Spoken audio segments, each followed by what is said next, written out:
The following program is an MLWRadio.com production. New York City. Something to wrestle with. Bruce Pritchard. Live. I thought it was so worth it. Something to Wrestle with live show is even better in person. The show was really funny. Hey, New York, Something to Wrestle with Live is coming to you Sunday, August 20th at the Gramercy Theater at 12:30 p.m. I recommend coming to any live show. I haven't laughed that hard in a while. The first show on Saturday sold out, so we added a second on Sunday. Come see Bruce and Conrad live and in living color, baby. You never know what they're going to say. You never know what surprises may be in store.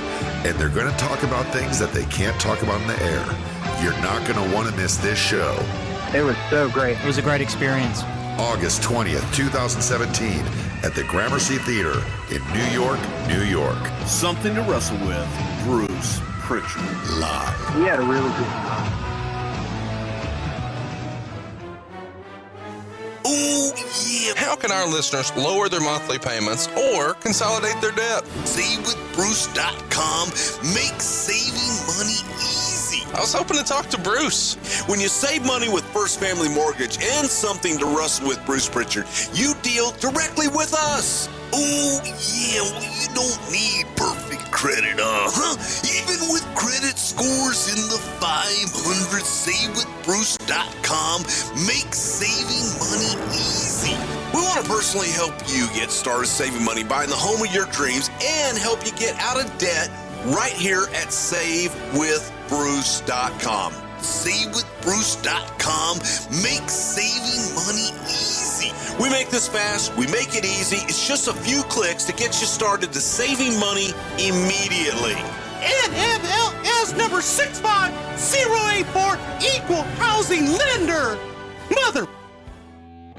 Hey there, What Happened When fans. I just want to share with you a special opportunity where you could win 2 shirts of your choice from What Happened When Monday or Something to Wrestle with Bruce Pritchard for a donation of $5 or more to musicoutreach.org. Musicoutreach.org wants to give lessons to kids regardless of their ability to afford it, and I appreciate any help you can give us. For the next month, July 14th through August 14th, we are giving a special deal to What Happened When fans and Something to Wrestle with Bruce Pritchard fans. Just make a donation to musicoutreach.org of $5 or more, and you can win 2 t-shirts of your choice from What Happened When Mondays or Something to Wrestle. Just make a small donation of $5 or more, throw us a tweet or make a Facebook mention about it, and you'll be entered to win. Thanks and have a great day. Did you know that autism is the fastest growing developmental disorder in the United States today? And did you know that a family with a child with autism have to pay up to $60,000 a year just for care? So we at Something to Wrestle with Bruce Pritchard want to do something about that, and we are raising money for autism awareness. Now, how we're doing it is we have an eBay auction up right now with 2 VIP passes to the Saturday, August 19th show in New York City. Now, this show is sold out. It's been sold out for months, people. Come on. Now, we have 2 VIP passes just sitting there waiting for you to make a donation for autism so that you can be a part of a once-in-a-lifetime experience with Bruce and Conrad as a VI freaking P in New York City. Now, all you have to do is jump on to Facebook.com/Something to Wrestle. Find the link to our eBay auction. It'll be right on the top. Open your freaking eyes and hit that. Empty your pockets. Make a donation. Be a part of our VIP experience in New York City on Saturday night at the sold out show. And tell all your friends about it. And gather your grandchildren around and tell this story for years to come that you donated to autism and made a difference, because it's good to give.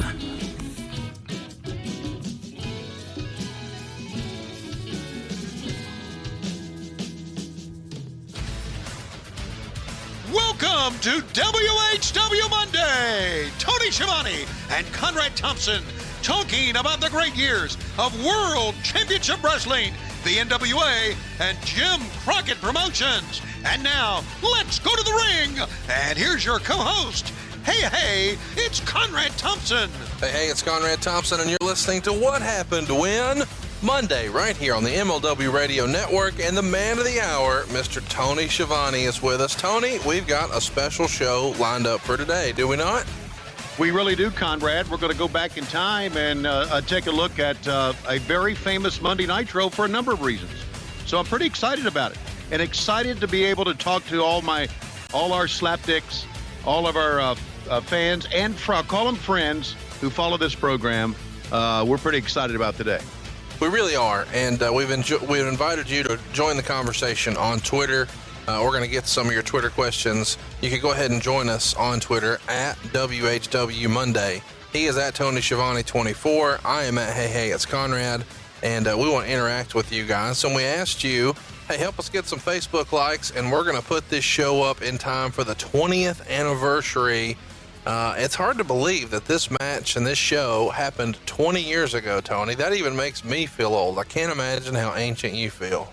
Well, I feel ancient because, you son of a bitch, I am ancient. But yeah, it's really wild. This whole ride has been really wild for me, doing these podcasts with you, because we're going back in time to some of the special moments in my life, and apparently some of the special moments in a lot of people's lives that I'm so thankful for. This was one big one for us, because if you really think about it, this was about as hot as we were. I totally agree, Tony. And 1997 is one of my very favorite years. So what we want you to do right now is pull up the WWE Network and watch this show with us. When you're on the WWE Network, look for August 4th, 1997. That's the edition of Monday Nitro that you're looking for. And at the end of the show, we're going to go ahead and remind you where to vote on this week's poll. I'm going to give you a minute to pull up that spot on the network. But as you go ahead and get ready to pull that up, we want to tell you that next week's show is going to be all about Sturgis. And you get to pick which show we're talking about, Hog Wild in 1998 or Road Wild from 97, 98, or 99. One of those shows is going to be broken down in long form this time next week. Stay tuned to the end of the show, and we'll go ahead and remind you of what that card may have looked like a little bit. And you can, of course, vote on Twitter at WHW Monday. By now, you've hopefully got the WWE Network fired up, and if not, go ahead and hit pause, because we're going to tell you when it's time to play. Tony, are you ready on your end? I am ready as I'm ever going to be to go back 20 years in my life. Well, my God. Here we go. Let's do it. This ought to be fun. You wanted it. You asked for it. So when I pull up Monday Nitro, for whatever reason on my computer, it shows that we're starting at 2 minutes and 20 seconds in. Tony, does yours say the same on your end? Yes, it does. It must be. I must have been on camera for the first 2:20, and the WWE doesn't want to see me. Well, who does? Doesn't surprise me. That hasn't changed. All right, so let's go ahead and hit play on 1, 2, 3, and we're going. Let's go to the ring. And Michael Buffer, the most overpaid announcer ever. Do I pause and let him talk here? Is that what I do? I mean, we used to always have to do that. Oh, fuck him. Look at this is an amazing crowd, Conrad. It really is. And I wonder how much we had to pay for pyro. Holy shit, look at all four ring posts on fire. And actually the crowd was that night as well. Tony Schiavone along with Conrad Bullshit Thompson, and take a look at the Nitro girls coming out. And as always, there in the front row that no other Nitro girl liked, Kimberly. Yes, they all hated Kimberly. They thought she couldn't dance. They thought she was self-centered. I like looking at her. But my favorite on the right is Spice. Ooh, yeah. You can talk anytime here, Color Man. Well, I got to tell you, Tony, I hope Lois doesn't see this because, well, of course she can't see it. She's still drunk. That's exactly right. Thank God. Thank God for tequila and keeping my wife drunk. And here we go with our first bout here on WCW Monday Nitro. Fans, we're coming to you tonight from Detroit, outside of Detroit, the Palace of Auburn Hills. And tonight we're going to go 3 hours. That's right, 3 hours. You know what that means? That means in about 3 years, we'll be out of business. Too much TV. 3 hours is actually longer than some of Sonny's relationships, is it not? I would think it is. Why do they call this place the Palace of Auburn Hills? This place doesn't quite look like the palace that I imagine. This was like false advertising. And speaking of false advertising, look who it is. Hollywood Hogan. Oh, my goodness. And look what he has done, Conrad. Look what that son of a bitch has done to the WCW Big World Gold Belt. Yeah, it's a belt that's near and dear to my heart, and I can't believe he desecrated it like that. Hey, as we listen to this, we're, of course, not hearing Jimi Hendrix, but in the original recut, we heard Jimi Hendrix here. What do you reckon you guys paid for the rights to that theme music? Wow. Probably just a little bit over what we paid for Michael Buffer, which was about $5,000. $5,000 per show. And once again, if you think about this, this is the reason, one of the reasons, oh yeah, everybody wants a mug to the fucking camera. This is one of the reasons we ran out of business. We were just bleeding money. Hogan didn't Absolutely. care. Hogan's playing air guitar, brother. Yes, sir. And here he comes, Hollywood Hogan. And there, woo, yeah, baby. Too sweet. And I guess, Conrad, you and I have to step out here to let these two jackasses talk, right? Oh, no. We've heard it before. We know exactly what's going down here. So, hey, at this point, Tony, well, there's lots of signs in the crowd. I think they even confiscate a sign here at some point during the show that says China is a man.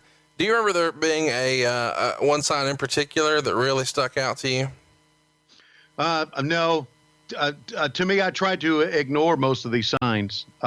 Now I don't. Now I find them funny, but back then, I always thought if I read these signs, then I'm not going to concentrate on what I'm doing. So nothing really stuck out to me. But you know, if you think about it, the hotter we were, the more signs like NWO Country that we saw. We really did, good and bad. You know, that fellow there in the front row pointing to the NWO for Life sign that he made at his trailer home, I found to be interesting because I felt like he had the teeth of like the third shift at the Waffle House. And I thought that was exclusive to us rednecks down here in the South. I didn't know Michigan had trailer trash as well. No, they do. As a matter of fact, I went recently to a Waffle House in Allentown, Pennsylvania, and they did not have grits on the menu. Or teeth behind the bar. It's a requirement. Behind the bar. All right, some of these signs are pretty spectacular. We're going to let Hogan and Bischoff do their bullshit talk here. But now let's take a look. Hogan fears, is that talent down on the right there? Yeah, that's Hogan fears talent. And okay. I don't know. It feels like Hogan here has gotten into a fight with his mustache trimmer. This is the thinnest mustache we've seen from him in a while. Do you think he had some sort of freak accident with Brother Brudeye? What caused this? It could be just many, many mustache rides throughout his career. Who knows? Gotcha. I didn't say that. You did. Conrad Thompson said that. Look, in the background, there's a guy painted up by Sting, and there's somebody 316, and there's I guess it's the Diamond Cutter sign out there, or that could be calling somebody a pussy, I guess, right behind Hogan. This segment is brought to you by Just for Men. I think, to be honest with you, I think Hogan looks pretty good here. Don't you? Of course he does. Hogan always looked like $1 million, brother. Yeah, he looks very good here. This is before he started to, I guess, or maybe after, before he started to paint the beard on. I think this is in between. I feel like he had already painted it on some in 96 and 97. And right. He must have taken care of it for some sort of movie role or some sort of photo appearance or whatever he had to do. I do find it interesting, though, you know, how front and center Bischoff and Hogan are for this. Kind of the backstory here for you fans who are watching this for the first time in a long time is that they did a show at the very beginning of June, I believe around June 9th, and they had Hogan go over, Luger go over Hogan with the torture rack, but it was a non-title match. So this is the rematch that we're being treated to here. And that was kind of the first time we saw in a big way WCW make a big splash in the Northeast, and they did it with Hogan on top. So now they're back here in Minnesota. Maybe there was Pasta Mania running wild again. Maybe there was an opportunity to do some butt stuff. Who knows? But Hogan is back here on top in the main event. Conrad is Michigan. You want to back up here? Oh, it isn't. We don't have to back up shit. Hey, listen, I'm an amateur. I'm screwing it all up. No, we're in Michigan. We're the Palace of Auburn Hills, the home of the Detroit Pistons, the home of the bad boys of the NBA. And now we got the Bad Boys NWO. Look how big. Just look at the signs here. Look how big the NWO was back then. Well, we're going to see how big they were later. I should mention that I, like your other co-commentators, have been drinking all day today. So I'm going to make some mistakes. I am blitzed beyond belief right now. Would you take a look at this team? Now, wait a minute. Mike, what's going on with your middle buttons here, and why can't you button them? This is why WCW went out of business. Look at this. Well, you could have easily buttoned your collar down. Look, this is embarrassing. And you're all flared out. You know, if you want to... Look how high my chair is. Look how high my fucking chair is, huh? It's higher than anybody else's. Fucking A. I want my chair way up high. Way up high. The fuck? Is Larry Zbyszko the coolest man that you ever did commentary with? Coolest man ever. Absolutely coolest man ever. And not only that, backstage, one of the funniest men ever. And, and I think you asked this on our last show about Bobby Heenan. Was Bobby Heenan the best color guy I ever worked with? And I said, yeah. And then you look at Larry Zbyszko, listen to what he did. It was some of the best stuff ever. Wouldn't you agree? Larry Zbyszko is criminally underrated. Speaking of underrated, who do we have coming out next here, Mr. Schiavone? Oh my God, it is Mortis with Dr. James Vandenberg. Who was into more weird shit here, Tony? Mortis or Vandenberg? I understood Vandenberg was, but I don't know if that's true. There's rumor and innuendo that stick that Mortis is carrying, Vandenberg used to use kind of like Klondike Bill on some ladies of the evening. Really? Hey, I've always been intrigued by the way that the ring glows from underneath. You guys did a pretty innovative thing there where the Nitro logo would kind of jump out. Oh, and look who it is. That's Mr. I can't say the perfect name on a WCW show, but it's Kurt Hennig. Here he comes to the ring. In theory, this should be a good match, with the exception of the Mortis gimmick. Well, I don't know if it's going to be a good match. Dave Meltzer just wrote recently that Hennig's matches that were taped the prior week at Universal were so bad they couldn't even air them. Allegedly, Hennig was trying to work the ring rust out, and they needed to give him an opportunity to do that before he could get on the TV. And then when Meltzer reviewed this match, he said that the only reason this was a passable match was because of how good of a worker Mortis was. So there's the 2 cents from the Peanut Gallery with Dave Meltzer. Well, I would agree that Mortis, who we all know as Chris Kanyon, became one of the great workers ever.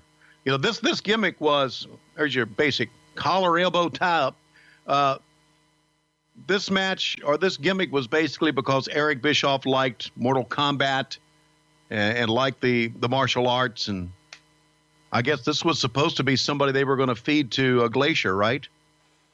I think that's the original plan. I'm curious, though, if you had to describe Mortis without talking about Mortal Kombat, can you describe the Mortis character without using the words Mortal Kombat or video game? I don't think you can unless you use the words weird, eccentric,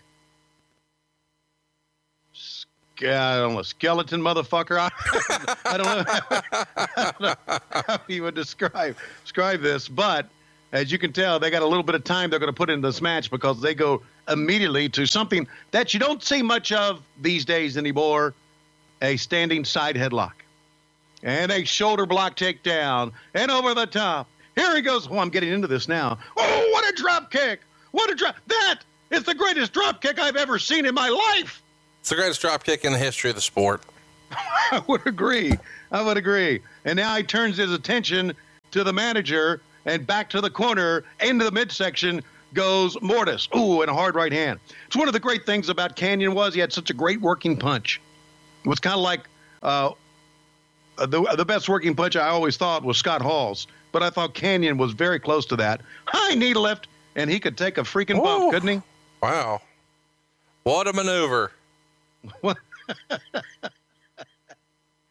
That is our color man, Conrad Thompson. And down goes Vandenberg. Holy shit. What does this say? Does that say originality for life? Wow. Vandenberg went down faster than $2 bingo right there, man. He was all over it. That sign in the front says originality for life. That guy in the front must be a booker. He must be booking one of the independent territories. Somebody check that motherfucker's ticket. Yeah, he is actually the promoter of Slapdick Championship Wrestling in Western Arizona right now. Okay. Here is an elbow drop and moving out of the way. So how many stars did this thing get for Meltzer, this match? He didn't rate Nitro matches based on stars. He only rated the pay-per-view matches on stars. This is always hurtful. Well, that hurts to watch, to see a guy get billed out of the corner like that. And one of my more favorite Mr. Perfect moves of all time. I don't know what you call that, but it's awesome. Yeah, I don't see, and I don't look in the background. They're taking away that China is a man sign right now. Security's doing it on camera, not during a break. Okay, very cool. They should take away the sign and take away the guy as well. See ya, Booker. Bye-bye. Sign will be at security when you're done. Oh, how about that reversed atomic drop? It's a real atomic drop. Wow. And I forget all these moves, the spinning leg kick, but I can make them up. 1, 2, and a 2 count from Nick Patrick. If we've learned anything from Vince McMahon, it's just yell, "Oh, what a maneuver." Right, exactly. Or come up with some shitty name for it. I saw the Hardy Boys recently. How many different names do they have for their maneuvers? Look at this. Here we go. Oh, the perfect plex. 1, 2, 3, and Mortis does the job. I thought it was a pretty entertaining match for what it was. Certainly a guy who's maybe past his prime and a guy who's on his way up. I think Mortis is criminally underrated, Tony. Wouldn't you agree? Yeah, I think he is. And I think that he gave Mr. Perfect, Kurt Hennig, quite a match here. Very overrated, but of course we know what he became, and he became a big star like he should have been. Are we going to take a look at the replay? It's worth mentioning that 100% of the people who participated in that match are no longer with us. Isn't that terrible? Look at the hair build. I thought it was a mask build first. We got a little Vitalis on the hands. Do you remember what Vitalis was, by the way, Conrad? I have Here's no idea. the pickup and the perfect plex. Shoulder's not even down here. What the fuck? Oh, I better put that shoulder down. 1, 2, 3. And your winner of the opening bout, Mr. Perfect, Kurt Hennig, who I think we all who love wrestling miss a great deal. One of the all-time greats. It'd be wonderful to have him on commentary for something these days, but we were robbed of our opportunity for that. But you are being treated to Tony Schiavone doing, oh, how about that? Tearing up a Monday Night Raw thing right on Nitro, and you guys shot it. That was kind of unusual. Well, maybe we gave that to them, you think? Okay. A little conspiracy theory. Yeah, absolutely. I'm sure we did. Okay, the front row here has the same amount of female listeners or female viewers that we have listeners. 1.8%. Is that our number? 1.8%. 1.8%. Not 1.8 inches that Lois is used to. 1.8%. We have to change that, Conrad. Right now we're Sting. There's Sting. Here he comes down. All right, is this live or tape? Here he comes down from the rafters. Oh my God! Is that what I used to sound like? Yeah, that's about accurate. Okay. It's just as ridiculous now as it was then, but I was a kid, so it seemed cool when you do it. Now you just feel like a slapdick. How about when he came up from under the ring? That was awesome. That was cool. And look at the jive with him. It was actually a very cool gimmick. It really was. Such a cool gimmick that we would end up shitting on it in Starrcade. Well, that's what WCW does. Roll Tide. Yeah, absolutely. That's what WCW does. Somebody tweeted me during the week. They said, it seemed like every time you had a guest on the set, the headphones never worked. Was that a rib? And I went, no, it wasn't a rib. That was us. That's just us being terrible. And here is more terrible. Here we go. Oh, not terrible at all. The Guerrero brothers. Well, absolutely. Are they brothers? Yeah, I guess they're brothers. They were nephews, weren't they? I don't know. Wasn't uncle and yeah, Eddie was Chavo's uncle. Man, it's really hard for me to keep up with the Mexican culture. I'm going to have to just ring in Dave Meltzer or Dave Silva, because one of those Daves will correct us for sure. Hector Guerrero, many of you remember him for his WWF gimmick. Do you remember, Tony? I do not remember any of his WWF gimmicks. Sorry. How about what was it? The Gobbledygooker. That was Hector Sr., though. Oh, that was this Hector. Isn't this Chavo? That was This is Hector? That's Hector and Chavo. That's not Eddie and Chavo? Are you distracted right now? What? Are you distracted Where right am now I? by the greatness that is JEFFJARRE? No, as a matter of fact, I get that slapdick out of the way. Move the camera over to the... Hello, Queen of WCW. I like it says the WCW, not Queen of WCW, the WCW. I'm the Queen of the WCW. It's not even a thing. Yeah. And Malenko in tow thinking, what in the fuck am I doing in this match? Yeah, this feels like when you see this trio come into the ring, which one of these is not like the other? Absolutely. Well, you know what? Double J had a pretty good gimmick, though. You know, I thought really the gimmick sucked. I hated everything about it. He had go away heat with me. I met him in real life, and he was awesome, and I took it all back. But at this point, Jeff Jarrett was a channel changer for me. Okay, so that's Chavo. Oh, that is Hector. That's Lasertron himself. That's Gobbledygooker himself. It is Gobbledygooker, Lasertron, absolutely. I thought it was Eddie at first. Shows you what I fucking know. All right, here we go. Now we've got some real wrestling going on. Dean Malenko, fun fact, I believe in 1997 was the #1 rated wrestler in the PWI 500. Pretty controversial pick at the time, but he certainly earned the respect of his peers, and he's got it from Chavo there after taking him down with that shoulder bump. Well, you know, the fact is he's, and I say this so many times, that he's a second-generation wrestler. He grew up in this sport, and that does mean something, I think. That means something when you're talking about Bray Wyatt. That means something when you're talking about Barry Windham before him and Mike Rotunda. I really think that was very important. I think they came from a family that took wrestling seriously, and therefore, well, you have to be able to perform too. And that was a tremendous dropkick. My goodness. And classic WCW Monday Nitro, you got one of the most beautiful women in the world on the floor, but are we taking any shots of her? No. If she was on the floor right now, would you take a shot at her? I would not. I'm a happily married man. Thank you very much. Is there a rule in your household against that? What? Doing it on the floor? Yeah. No,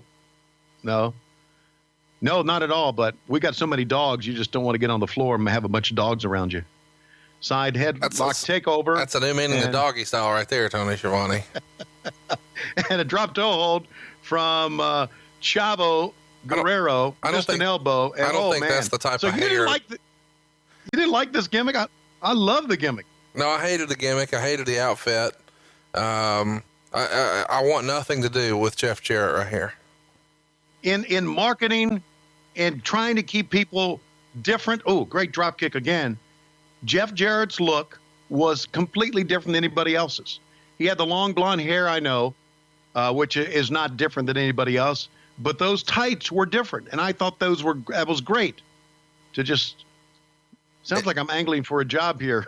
Doesn't it? Well, I just thought Jeff Jarrett was great. Listen, it worked for my other broadcast partner. If you kiss enough ass here, we could see you. Tens of dozens of people would see you on Global Force Wrestling next Thursday. Not a chance, man. I'm stuck here with Conrad the rest of my life.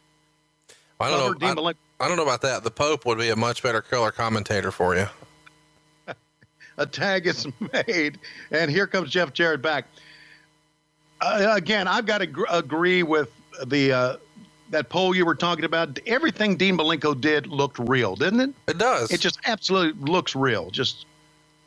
I tell you what, though, you really want to talk about the depth of talent that this company had at this time. Your opening match is Mr. Perfect and Mortis. Now look at the performers in this. I mean, you're 6 for 6 as far as wrestling talent goes, at least in my worldview. All these guys are phenomenal talents, and they're all here to start a 3-hour show. So lots and lots of great performers in the company at this time. Yeah, and probably 3 great announcers talk. Oh, what a drop kick again. No, that's not true because you're there. See, so they've got Mike Tenay, who's very knowledgeable, and they've got Larry Zbyszko, who's really, really good. and then you're in the middle. I mean, you can't even button your fucking buttons. You don't talk about attention to detail. You're the reason this company's out of business. Backslide. Well, let me call the fucking spots here because there's not that many. And there's a European uppercut. By the gobbledygooker. By the gobbledygooker. And a backslide. 1, 2, and he got a 2 count. Oh, Lasertron almost had him. Lasertron almost had him. I just wonder, look at this pickup. Oh, right down across the knee. He's going for the figure 4. He's going for the figure 4. He's going for the what the fuck? Oh, a drop kick. Oh, I saw that coming, man. I wonder what's the over and under how many times I said this is the greatest tag team match in the history of tag team matches. I counted. I watched this last week because I knew we were going to do this, and you used this is the greatest 719 times in this 2 hour and 23-minute broadcast. Wow. Well, then you know what that meant? That means, don't you? That means this was the fucking greatest. Oh, of course. That's a move you see in the swimming pool. The electric chair. Yes. Picking him up, playing chicken, knock him over backwards. Oh, the Texas Cloverleaf. Texas Cloverleaf. Texas Cloverleaf. That's got to be it. And, of course, as you would imagine, it's Chavo Sr. taking the fall, doing the job. But look at the reaction of the fans there, Conrad. They hello. That's what I was going to say. What are they cheering for right now? Are they cheering for Deborah? It feels like this is a Deborah pop. I doubt Jeff Jarrett's getting over here. Yeah, but Conrad, as we watch Deborah and how beautiful she is, Lois is making her way down towards the microphone here. Oh, and that just I'm really excited there, about Lois? a Lois run in. Hello, beautiful, and I said hi. Okay, I said hello, beautiful, and she said hi. And thanks for being sober this time of day, honey. Thank you. You're gonna get murdered. Tony Schiavone was 58. Okay, we did a bump, and now here is the one and only Mean Gene Okerlund. The double-breasted suit, and look right behind him, the newest acquisition, subject of perhaps a lawsuit from Extreme Championship Wrestling. Yeah. The Despondent Raven. What do you think of this Raven character and Scott Levy as a human being, as far as you knew him? Well, Scott Levy and I became very, very good friends because we were both big comic book guys. Love comic books. He is big into comic books. Look who it is. It's Stevie Richards.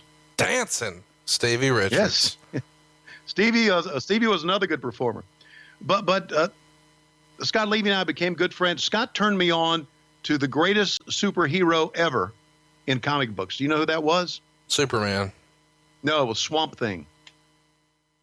I didn't know that was the greatest. Yeah. Greatest one ever. One of the greatest comic books ever written. The first Swamp Man comic book. So he turned me on to that. We became very good friends. And, of course, you know, Stevie Richards Stevie's still like a trainer. He stays in great shape and was a great worker. I have a lot of time for him. Was a great talker. And he wanted here to talk to the Despondent Raven. And I don't remember this angle, but you remember what they're trying to do here? Well, I don't know, but as I see Raven looking like this in the front row, it feels like every Monday Night Raw attendee in 2017. This must be what it's like when they're watching 205 live. I would agree with that. Which I've only been able to get through like a half of one of them. Can you imagine? I didn't go to the show, but it feels like this was Philadelphia during the Punjabi prison match.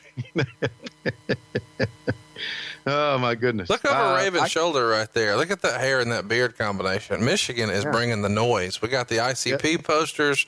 We got the ZZ Top beard. That one guy had the Waffle House teeth. We're on a roll. And I'm begging for a good-looking woman. Begging for one. We're at a wrestling show. It's not going to happen. Back in the 80s, you'd see him. Yeah. Just begging for one now. And hang on. Raven is going to sign a contract, I guess, to be Dancing Stevie Richards' partner. Gene Okerlund can sell anything. And Raven stands up. Oh, my God, he spit in his face. What the hell are we doing here? Oh, and he knocked him down. I don't think you're allowed to touch the fans, or the fans are allowed to touch the performers on the other side of the guardrail. Where is Doug Dillinger? Arrest that man. He's... Absolutely. I would take that chair and use it as a springboard and leap over the top and just try to crush him. Oh, there you go. And then if I hit a fan or two, why not? Love the Raven gimmick. I saw Scotty at WrestleCon. Talked to him for a little bit. I think the Raven gimmick is one of the best gimmicks of the 1990s, and I don't know who could have pulled it off any better than Scott Levy. Yeah. Yeah, look at that. Look, this NWO guy thinks he's on TV. Okay, let's go back to some more shitty action here on WCW Monday Nitro. And what do we got in the ring here now? What do we got in the ring? Oh, no. We want you to have your Nitro party. How many Nitro parties did you have back then, Conrad? 0.0, but I need everybody to go ahead and send some mail to P.O. Box 60, Atlanta, GA 3033. 1 CNN Center is where you want to address it, and ask them about your Nitro party. Specifically request that you want Tony Schiavone, Conrad Thompson, and Deborah McMichael to attend. That's a good idea. That is a good idea. To have someone invite us into their house. What slapdick would do that? Look at this. All right, here comes the Giant. So here's a fun question for you. You know, at this time, the company's spending a fortune on lights and rigging and strobes and smoke and fire and pyro. And Michael Buffer. And we got no theme music for the Giant, which made him feel special, but no music. Hypothetically, if the Giant were coming out to music right now, what would it be? It would be something classical, something from Beethoven. Dun, dun, dun, dun. Big motherfucker coming to the ring. Big motherfucker, something like that, right? I mean, I know you probably want something hip hop, something rap, but I love that you think that's what I'm looking for. I mean, to me, I know you're looking for something. I think this would be awesome if he came out to like R. Kelly, I Believe I Can Fly, Spice Girls, Wannabe, Hanson, Mbop, maybe a little Candle in the Wind by Elton John. I'm trying to find some of the things from 1997. Okay. We are feeding 3 guys to the Giant. 1. Now, here's what's interesting. 2. That's Lenny Lane. Okay. And I don't know who that slapdick is. That almost to me looks like Johnny Gunn. Here's what's funny. The guy who just took a bump in the singlet is Scott D'Amore, one of the higher ups at TNA now. I guess it's GFW. But anyway, he is one of the people who are responsible for the programming you see on Thursday nights. Well, let's see if he knows how to take a bump. You know, if you're going to be a higher up in wrestling, you got to know what the fuck you're doing. Oh, I know who that's Joey Maggs. It is Joey Maggs. Shout out to Joey Maggs. Oh, that had to hurt. Yeah, all 3 go down. You know what that means when he pulls the singlet down? Means he's about to choke slam time. And Joey Maggs going to get the choke slam first. This is a hell of a move, man. My gosh, how strong is that dude? Yes, sir. That is a hell of a move. All right, executive, take the fucking bump. Ooh, good job. 2 thumbs up for that one. And here's old Lenny Lane. Poor Lenny Lane. The most talented person in the ring right now, your referee, Mark Curtis. Absolutely. 1, 2, 3. That was a hell of a put-over match. Say what you want to about it. That was phenomenal. I think a lot of people sleep on how great and how athletic the Big Show was and is. Probably in the... Oh, and look who it is. Wow, it's Miss Elizabeth. The Macho Man is... Oh, yeah, the Macho Man is there, too. Woo! Sorry about that. I was looking to my right. You need to crank one out. I think if you crank one out, make some knuckle children, we could get through the rest of the show without any of these silly interruptions. Crank one out. Yeah, crank one out. Hey, Lois, I'm going to crank one out. You want to watch? No response.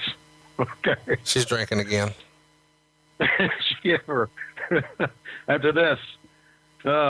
Really, we talked about it on a previous segment. One of the great performers of all time, the Macho Man Randy Savage, and the Giant with a big squash match. This is a great segment. This may have been one of the best put-over segments in the history of professional wrestling. I'm going to call it the greatest in the history of our sport. All right. And now Here's a promo about WCW Saturday Night. Describe what we're doing here. What is the purpose of this promo? I don't understand. I never understood this robot shit. Help me understand. Well, this was one of those. This was it was us to put over Saturday Night. That was the graphics for Saturday Night that they used. And we're talking about Saturday Night. And in reality, no one gave a shit about Saturday Night except me and Jimmy Hart. There's your lady right there. You were looking for a lady. We found one. Really? Yeah. I'm in the middle of talking about shit. There you go. Now there's another one. And there's another. No, that's a guy.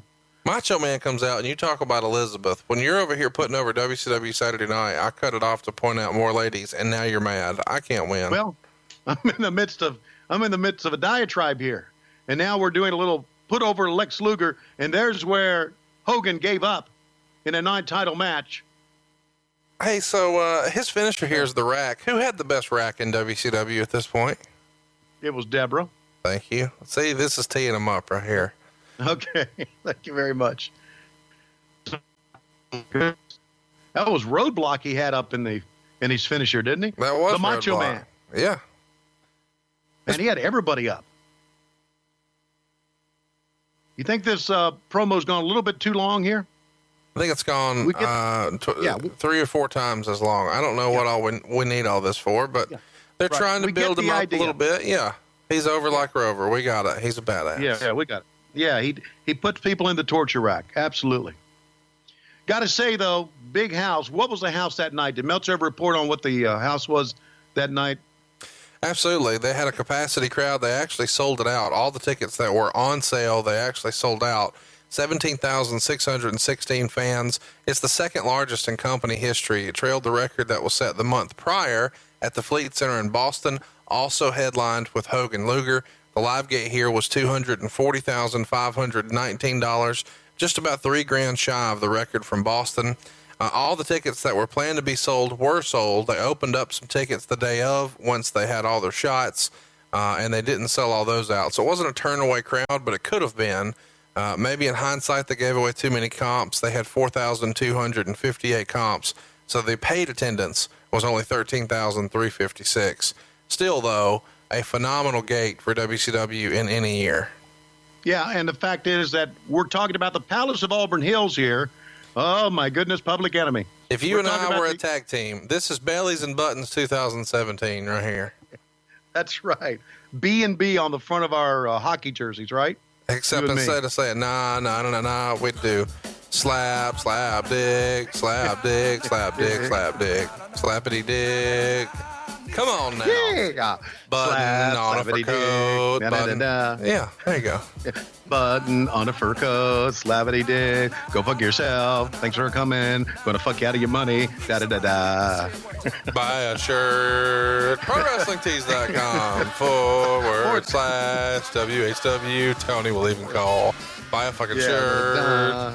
Wait a minute. What's this? Who's this lady here? She is the ring girl who carries the jackets and such to the back. But we don't get a close up of her, but we do of Johnny Grunge. Yeah. Nothing like mugging to the camera, man. Ooh, man. Yeah, everybody's into that slapdick motion now, aren't they? Is that the new slapdick thing? Hands high in the air? Or should it be hands on the crotch floating back and forth? If by new, you mean 25 years ago? Because I don't even think people were really doing this in 97 outside of here. So the gimmick here with High Voltage... is that they're green as gourds? Is that the gimmick? Is that Yep, that's the gimmick. That's their gimmick. 2 hardworking kids given a spot here, and you can imagine. And look, Public Enemy, they were great kids. We talked about it before. Their ECW stuff probably didn't play well here in WCW as it did in ECW, and I say that not watching any ECW stuff, so. Hell, I don't know what I'm talking about, obviously, but the fact is they're going to face these green guys. So we have probably right now a cluster fucking motion. And even they know it's a cluster fucking motion. You know how they know? How do they know? They're taking a long time, eating up a lot of their match time. You know. Yeah, there you go. No, that's not bad. Meltzer would write, the gimmick they're working is that Voltage is so green that they're clueless and need guidance. Expect them to get a manager and then a push. The match was beyond awful. Yeah. I could imagine that. Here's Rocco up top and a double axe handle. See, they're doing things here. Public Enemy, they're doing things that I don't think Public Enemy is known for. Full arm drag and twist, things like that. That's not what they're about. Let me ask you a question. The double axe handle that we saw a minute ago off the top, do you remember getting into a fight and somebody climbing on top of something, clasping their hands together, and then hitting you with it? No, because it would have to be like a 2-on-1, wouldn't it? Stretching the arm. No, I don't remember that. So you're saying that in a real fight, nothing like that would ever happen? Well, I mean, listen, none of any of this would ever happen. Well, but it's always funny, though, that they present, oh, wow, what a move that was. That was tremendous. But no one ever gave me a atomic drop either during a fight. No, or a figure four, or a torture rack, or a jackknife powerbomb, or a pile driver, or a DDT. Right. I get all that. Right. But it just seems funny to me that when you have an opportunity to throw elbows, or to throw forearms, or to throw punches or kicks, we're throwing double axe handles. And I know it's a wrestling thing, but I think with the advent of MMA, the double axe handle has kind of went away a little bit. Right. Well, the double axe handle was something that they used on the top rope, and going up to the top rope was always something special. Top turnbuckle, so that's why they used it. And, of course, a lot of guys would get up to the top turnbuckle and think, what the fuck am I going to do now? And, let's do a double axe handle. Why not? Hey, so who's your favorite member of High Voltage? I don't know if I have a favorite member of High Voltage or not. Well, you got Robbie Rage and Kenny Chaos. And in my head, you're a real big Robbie Rage guy. No, I'm going to. Can I be very honest with you? Yes. I remember High Voltage. I don't remember their names. Which one is Rage and which one is? Let me ask you this: the other guy. Does it matter?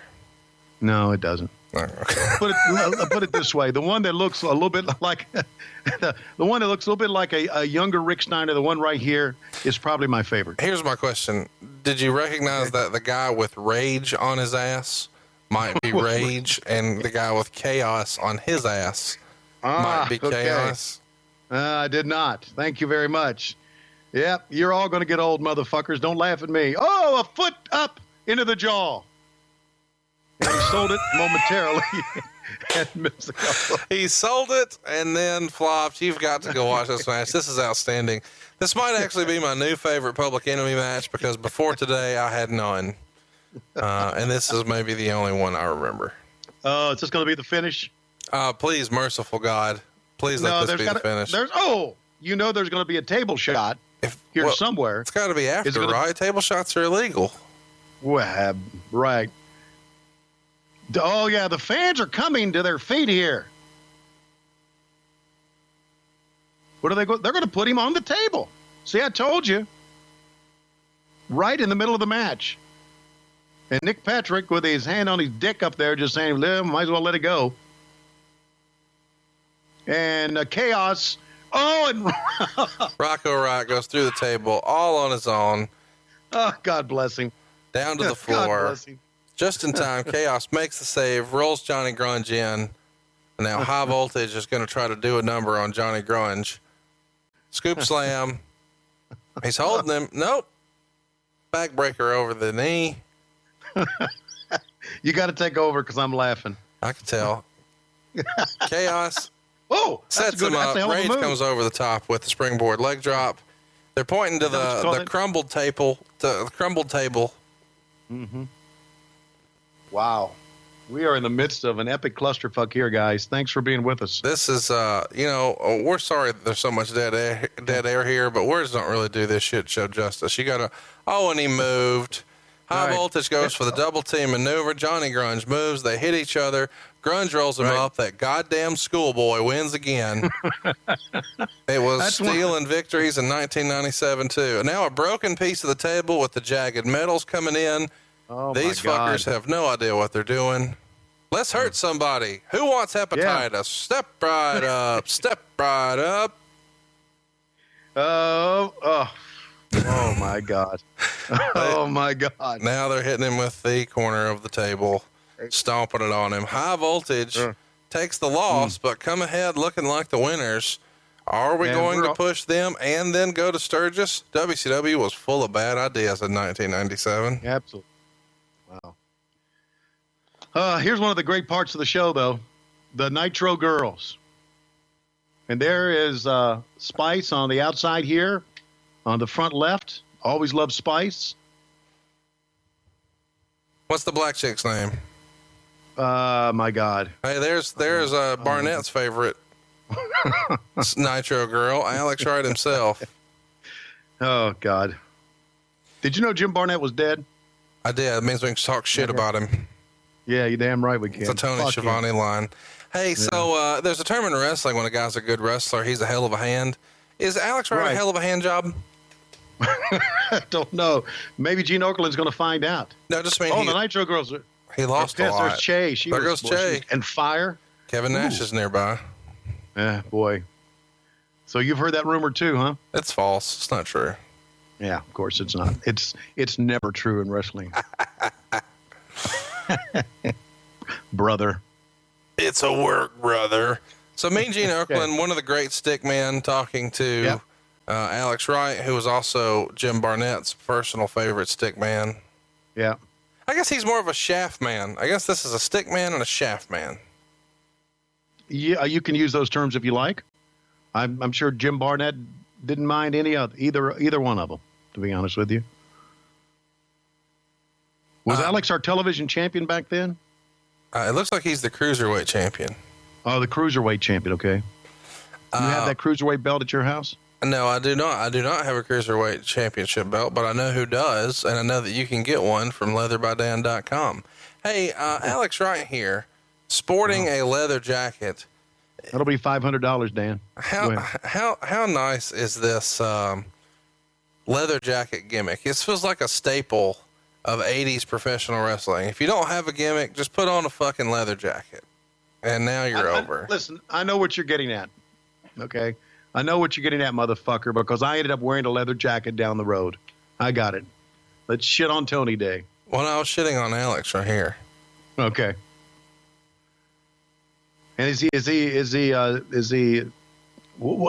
talking German here? What the fuck's he doing? I don't know. He's going longer than our fucking podcast right here. And you think this show's hard to get through. Imagine a whole Alex Wright promo. Jesus Christ. We wonder why we were on our ass. Now, you're on your ass because you got to do 3 hours and you got to do shit like this. Right. You do. You just got to stretch things out to where it's, please stop all that dancing, Alex Wright. Who spent time making that? I don't know. That was some effort into that one. Take a look, Conrad, at this capacity crowd on hand. And now let's go back to the entranceway. Who we got here? Oh, Scotty Riggs. Scotty Riggs listens to the show. Just giving you a heads up before you shit on him. Yeah, shout out to Scotty. No, yeah, Scotty, we're not going to shit on you. You were pretty good. You were all right. You were decent.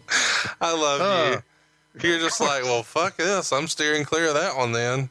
All right, there's the American male. Stand up and start clapping, Scotty. Let's get it. Okay. All right. You want me to go the other way? Scotty, what the fuck are you doing in here? Motherfucker. At least you're selling. It looks like Scotty Riggs here was like a stunt cock for like Vivid Video at this point. That hairdo and that tan and that tattoo, I feel like he's like boys with Bobby Vitale. Okay. What in the world is a stunt cock? Well, Alex Wright knows. Let me just tell you that. Back and forth they go. Outside. Oh, and there's an uppercut. That would be a European uppercut. And now a knife edge chop. We had a leather jacket. Now we've got a leather vest. This is a popular thing here. Yes, sure is. Okay. Oh, well, we missed that one, didn't we? Completely. This cameraman, who is that? Was that Jackie shooting that? Not sure. I'll have to look around and see. I think Jackie's over on the right here. Lots of rumor and innuendo that Jackie was a weird motherfucker. Can you confirm this? Jackie Crockett? Oh, Jackie Crockett was one of the great perverts of all time. Double axe handle. Whoa. Another double axe handle. This is a show. There's those stripper gimmicks again. Yep. I tell you what, him and Jeff Jarrett should take this show on the road. They probably tried to. Well, they did. Oh, and there's Mickey J saying, go fucking home. Instead of Chippendale, they could call it Shaftendale. Shaftendale. Okay, here it is. We're going to get a new champ here. Watch out. Up top. Wonder if it's double axe handle. Oh! What a bump. What a fucking bump. And now a scoop slam by Alex Wright. What was his finishing maneuver called? Do you remember? He would give you a mushroom tattoo on your face. Okay, yeah. The big dick splash. There it is. Oh, he tried it. He tried. What the fuck did he just do? I think he tried to kick him in his dong, but joke's on him. Everybody knows Alex Wright has a bionic one. That's how he got the gig here. Right, exactly. Oh, and then we turned him into Berlin. Do you think Barnett was into like weird pain stuff? And whenever Alex Wright does the little fist forward thing like Cesaro stole, maybe that's like him practicing punching Barnett's bag or something. I don't know. I don't know what that motherfucker was into. Oh.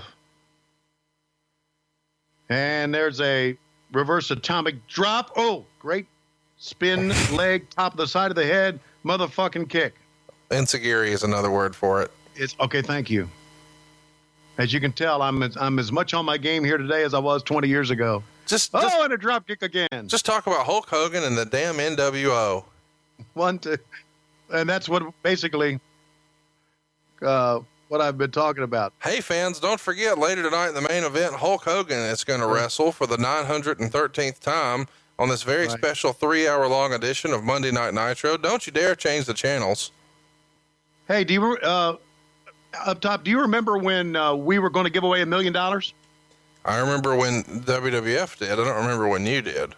No, we were going to do it, and that's right before we went out. When we went out of business. He gave away. One fan there's a drop kick from the top, missile drop kick, got a 3 count, and Alex Wright wins again. Yes, and he's signaling out to Jim Barnett one more time.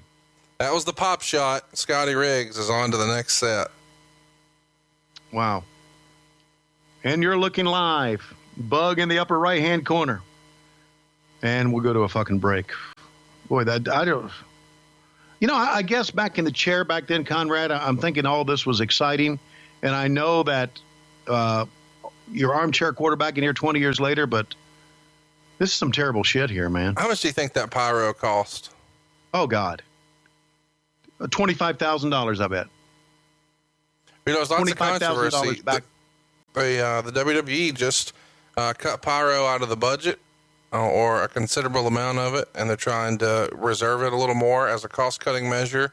And they're doing this on response from them kind of predicting they'd have a profit bigger than last year, which was around $30 million.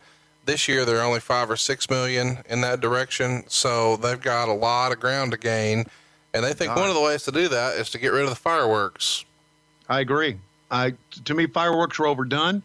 And, I watched Battleground and I've watched some of their shows. I like their entrances with all the lights, the different colors and everything. What do you need pyro for? No, I agree. Yeah. Hey, what's your favorite Lex Luger promo? This one here, which was the same as all of them. Well, my favorite phrase from any Lex Luger promo, do you have one? Do you have like a go-to Lex Lugerism that you remember very well? No, I don't. Do you? Mine is intestinal fortitude. Okay. I feel like he was the first guy to really dust that off.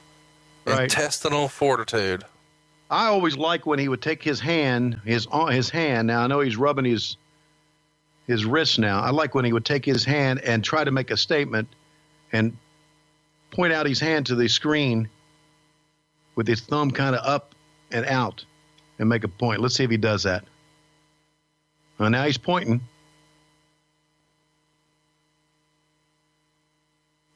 How focused is he on his pose right now? You can tell he's got the clenched fists. He's holding his wrists. Right. I mean, he is very concerned with how he looks on camera. And he did look like the total package at this point. Smart guy, been around the business a long time. At this point, not getting himself into a lot of trouble.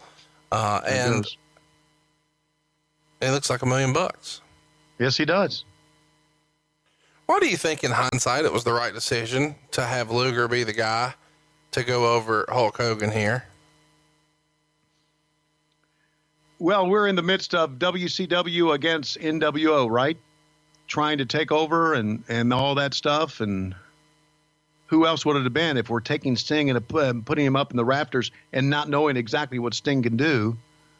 By process of elimination, it would have to be Luger, wouldn't it? I don't disagree. Right here, I know everybody's listening to us, but in this promo, Luger guaranteed a victory tonight. He guaranteed that he would take the title belt and be the first person to beat Hulk Hogan like this. Wow. A guarantee. And I can tell you right now, WCW announcers did not know what was going to happen. Really? The finish was kept secret from you? Well, yeah, absolutely. I know it's something that pissed Heenan off many times, but we just kind of had to go with it. Well, here we go. One of the most underrated wrestlers. We've been talking about this roster and how talented it is. And here comes one of the other all-time greats, a guy who has never really probably gotten his just due. Sean Waltman, here wrestling as X-Pac or X-Pac. What did you think of this version of his character coming out doing the Bronco Buster? He's got Thug across his stomach. Obviously, this is a time when Tupac is at the height of his fame. Right. I like this character. I like the look. I thought it really meshed with the NWO quite well. And, of course, as you know, Sean was one of the great workers ever. And he's got a lot of you are probably really excited about this because his opponent is somebody who doesn't get discussed a lot these days in 2017. He's going to be taking on the one and only Chris Benoit. Wow. People get a little weird about talking about Chris Benoit these days because of the way his life ended. But here at 97, a lot of people regarded him as being one of, if not the most talented performer in the company. Would you have agreed with that statement in 97? Yeah. There's no question. And again, you talked about this with the exception of maybe the high voltage coming out in the squash match with the Giant. Wow. Look at this talent roster that we got. That's outstanding. It is. It is absolutely outstanding. But again, it goes back to this. You got to satisfy 3 hours of Nitro and then 2 hours of Thunder. What the fuck are you doing here? And immediately these two kids are going into it. It really is a testament to how talented of a performer Sean Waltman was here, because he is considerably smaller than just about everybody else who's been on this show so far. But he's in here putting on great matches every single week, even at a smaller size, at a time when size in the business really mattered. Exactly. And look at that. Everything looks so sharp, so crisp. Well, probably because it hurt like a motherfucker. That was a legit clothesline right there. It looked real because it was. Yeah, it is. But they knew how to work shit like this. They really did. They knew how to time it to where it looked worse than it really was. They really did. Great performers were good like that. So not everybody was stiff, but a lot of people did look stiff. Oh, great leg whip. As a heads up, as a reminder, we're heading towards the pay-per-view, which is just a few days from this. This is a Monday, of course, for Monday Nitro. That Sunday would be Road Wild, and they had quite the lineup there with Hogan versus Luger, Hall and Nash versus the Steiners, Page versus Kurt Hennig, Randy Savage versus the Giant, Flair versus Six, Bagwell and Norton versus Harlem Heat, and an elimination match with Benoit and McMichael taking on Jarrett and Malenko. And there was probably some sort of match with Alex Wright planned where he would take on Jericho and Conan, and maybe Rey Mysterio in some sort of Mexican death match. That's what the plan was heading into this show. Of course, we know what happened on that Road Wild pay-per-view, and we may cover it in long form next week.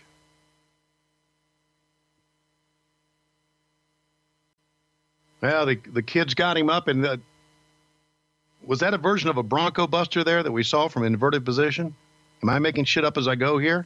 Well, here's a leg drop. One of the best leg drops around. I think people sleep on his leg drop, but I think the 1, 2, 3 Kid, X-Pac, Sean Waltman leg drop is one of the better moves in his arsenal. Yeah, I agree, because he didn't go up high. He kind of scooted down on you. It's like he snapped it in there. Exactly. I wasn't saying that to be funny. I know. Chris Benoit laying prone, Sean Waltman going up to the top, Scott Dickinson counting him down. Little crotch chop, a front flip, and he misses. Benoit is out of the way, and Dickinson throwing down the count. Will we see a finish here, Tony? Doubtful, because you can't give a finish on Nitro, every Nitro. Then what do you have left, right? You've got to think that there's interference looming around the corner. Of course, Benoit has the number 4 on the side of his trunks, member of the Four Horsemen, and we all know that Waltman is a member of the NWO. Whoa. Wow. And Great extension on that. We are just about a month from the War Games pay-per-view, where, of course, we know it's going to be the NWO versus the Four Horsemen. So there's no telling how this is going to finish here. You know, one of the great things about Benoit was, and it's a minor thing, was the facial reaction in the ring. Just the way he looked, when he put moves on, when he reacted to the moves that you gave him, just his facial reaction made it look even more real. He did great shit. We all knew that, but just look at him. It was just great. And, the fans are standing. It's interference time. And there he is.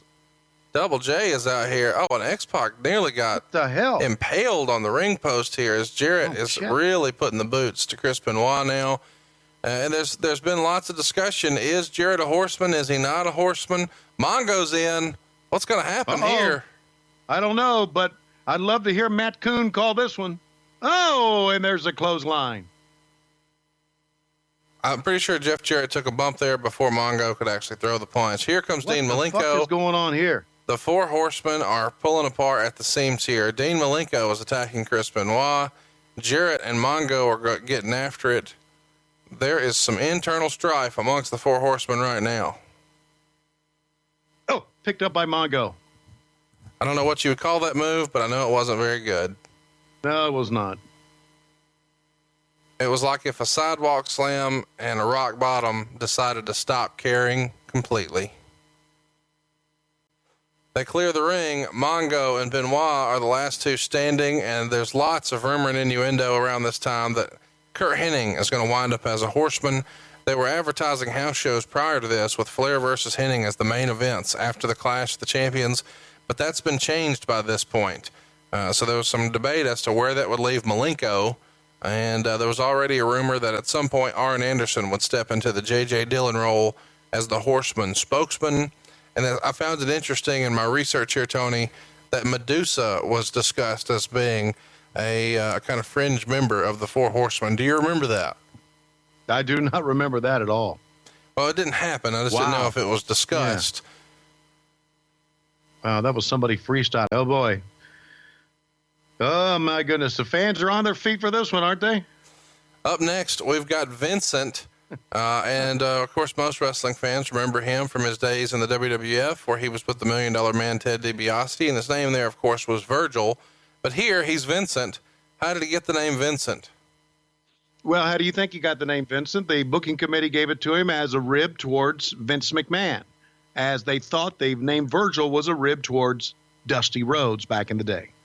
Out next, we've got the Harlem Heat, and Stevie Ray, thank the Lord, is not wrestling here. Will be treated to Booker T wrestling, and he's wearing a New York Yankees hat. Any idea why he's wearing a Yankees hat here, Tony? Yeah, because Harlem is in New York. Oh, thanks for that. Jesus Christ. What do you think? Why else would it be? Well, I didn't know if he was trying to get some sort of heat from he's in Michigan. I know, Detroit Tigers fans, and we're talking about 1997. Detroit was not in the World Series that year. Neither were the Yankees. Why didn't why didn't WCW give Harlem Heat some hats to wear here? I don't know. How would you describe the work here of Vincent? Real shitty. He's taking a pretty good bump, but still, look, it's not his fault, but no one gives a shit about Vincent here, right? Wait, it's not his fault. No one gives a shit about him. Yeah, I mean, it's the position he's been put in. I mean, he was the valet for the $1 Million. He was the valet for the $1 Million Man, or the manager of the $1 Million Man, and no one gave a shit about him. They put him in the NWO. to be kind of like their enforcer or their security guy. They didn't make him seem like a star, and therefore he just was doing jobs. Like right here. 1, 2, 3. 47 seconds. That's what it took for Booker T to put Virgil to bed here. And now Stevie Ray doing a little mugging for the camera. A Tony Schiavone favorite. If we had to do bad lip reading here, Tony, what do you think Stevie Ray was saying? Saying, what the fuck are we doing here with this job boy in 40 seconds? We're filling 3 fucking hours of Nitro. That's exactly what we're doing, you see. And I knew that. 20 years later, I knew when the finish was coming. Black on black crime here for them to hold him and tag team him like that. Yeah, let's bring out Okerlund. Fill more time. I'm curious, since you said you felt like, he was in a bad spot. What was your favorite Vincent match? I can't remember any Vincent matches. You just saw one. Yeah, but other than that, I can't remember any of them. That may have been his only one. Here we go. DDP is out, and he is a rising star by this point, having main evented a pay-per-view just a few months prior at the Spring Stampede. This is the year of DDP, 1997, and he's got some live mic time here at the bottom of the ramp. What did you think about the positioning of these Mean Gene interviews and that you guys would do them kind of at the bottom of the ramp? I liked it because of the background. Kind of sold the background in the logo. It was the right place to do it. I mean, you could have done it up inside a little bit, but you wouldn't have gotten that. You could have been up on top, but you wouldn't have gotten the wide shot with the WCW logos on either side and the Nitro. It was a pretty good positioning. I totally agree. Yeah. Also, I like these shirts too. I think I may have brought this up. My oldest son, Matt, was in the drum line at Pope High School in Marietta, Georgia, and every one of the members of the drum line did a performance with DDP shirts on. We got shirts for all of them. So that's how big DDP was with kids back then. He stumbles a little bit in this promo, but I felt like later in the year he started to get more and more comfortable. And I thought by 98, DDP was a pretty decent promo. Would you agree with that? Yeah. Yeah, absolutely. He was a legit promo. He sounded real. And when I was looking through my notes here, I saw that Meltzer wrote about our previous match we just saw with Booker T and Vincent. Quote, Vincent sucks, literally, but it was short. So what does Vincent literally suck besides meat sauce? I don't. Vincent literally sucks. What is he trying to say? What's Meltzer trying to say there? I don't know. I mean, Bang. Can he suck his own? Is that what we're talking about? No, I don't think so. I don't know. Well, did you ever see Lanny Poffo do a party trick? I did not, but I remember asking Lanny about it. And Lanny just looked at me with a smile. He said, those are bad rumors said about me. Hey, here's a bad rumor. As Barbarian comes to the ring, a very good friend of mine recently told me that sometimes in the locker room, Barbarian would joke around with Tommy Young. Do you know where I'm going with this? Not exactly, but I think I know what direction you're going. Go ahead. He would say, Tommy Young, you come over here, you jack me off. And apparently that was a thing. Tommy, do you remember? Tommy would do it? Well, I wasn't there.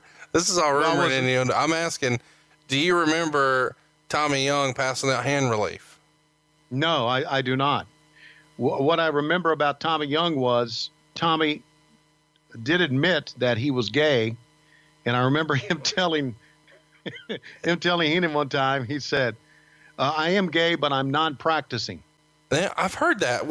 I swear I was going to bring that up because when I heard non-practicing, I laughed out loud. Right. And Heenan said, without missing a beat, then how do you know you are? And that was Heenan. I'll tell you who got a lot of practice back in the day, and that's Wrath, Brian Clark here, with another one of those sticks. Did he used to jerk off guys? Did he really used to jerk off guys? Wrath, no. No. Wrath, Tommy never. Young.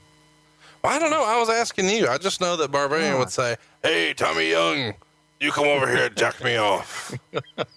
That's my Barbarian impression. That's pretty damn good. You come over here, you jack me off. Hey, Wrath, you come in here, I do job. So describe this helmet he's wearing. This has to be from the 1981 movie Excalibur. Worn, wouldn't you think? I feel like this helmet was made by AFX in Marietta, Georgia. It feels like something he would have made. He's the same guy who did a lot of the Glacier stuff and Wildcat Willie, and when Hogan pulled his own head out of a box, stuff like that. But this outfit, again, if we're not just using a video game to describe it, can you describe Wrath and this character? He's another one of the, you say without using a video game? Don't use the words Mortal Kombat or video game. Okay. He would be one of the guards from Game of Thrones in Westeros. Well, there you go. Hey, you made it work. What do you know? 1, 2. Hey, Wrath. He would be next to Cersei on the throne. The Mountain Man is on the left side, and Wrath would be on the right side. Is Cersei the pale blonde chick? I don't watch Game of Thrones. No, she's the redheaded mean bitch. You don't watch Game of Thrones? No. That's your age group, dude. 36 is the age people watching Game of Thrones? Everybody your age loves Game of Thrones. Yeah, I'm the one guy who doesn't. I watch wrestling instead. Okay. You know, I might have free time to do that if I didn't have to do this shit with you and then a podcast with Bruce Pritchard. My free time is filled with 1997 wrestling right now. Yeah, well, a lot of my time is now, too. Thank you very much. Wrath kind of went up top and kind of missed a clothesline there, really hit him with his fists. Barbarian trying to fight his way out of it. You know, in a shoot fight, Barbarian would beat the fuck out of everybody in the arena here. I feel like Barbarian could run through pretty much anybody there, which is why I feel like Tommy Young was in a bad spot, because while that might not even be Tommy's type, right? You know, what do you do? Tommy Young, you jacked me off, right? Beat the fuck out of you. Yeah, what do you do? Right when he tells you to do something, what do you do? Tommy Young, it's going to come out one way or another. Easy way or hard way, brother. Tommy Young, hand or asshole, you pick.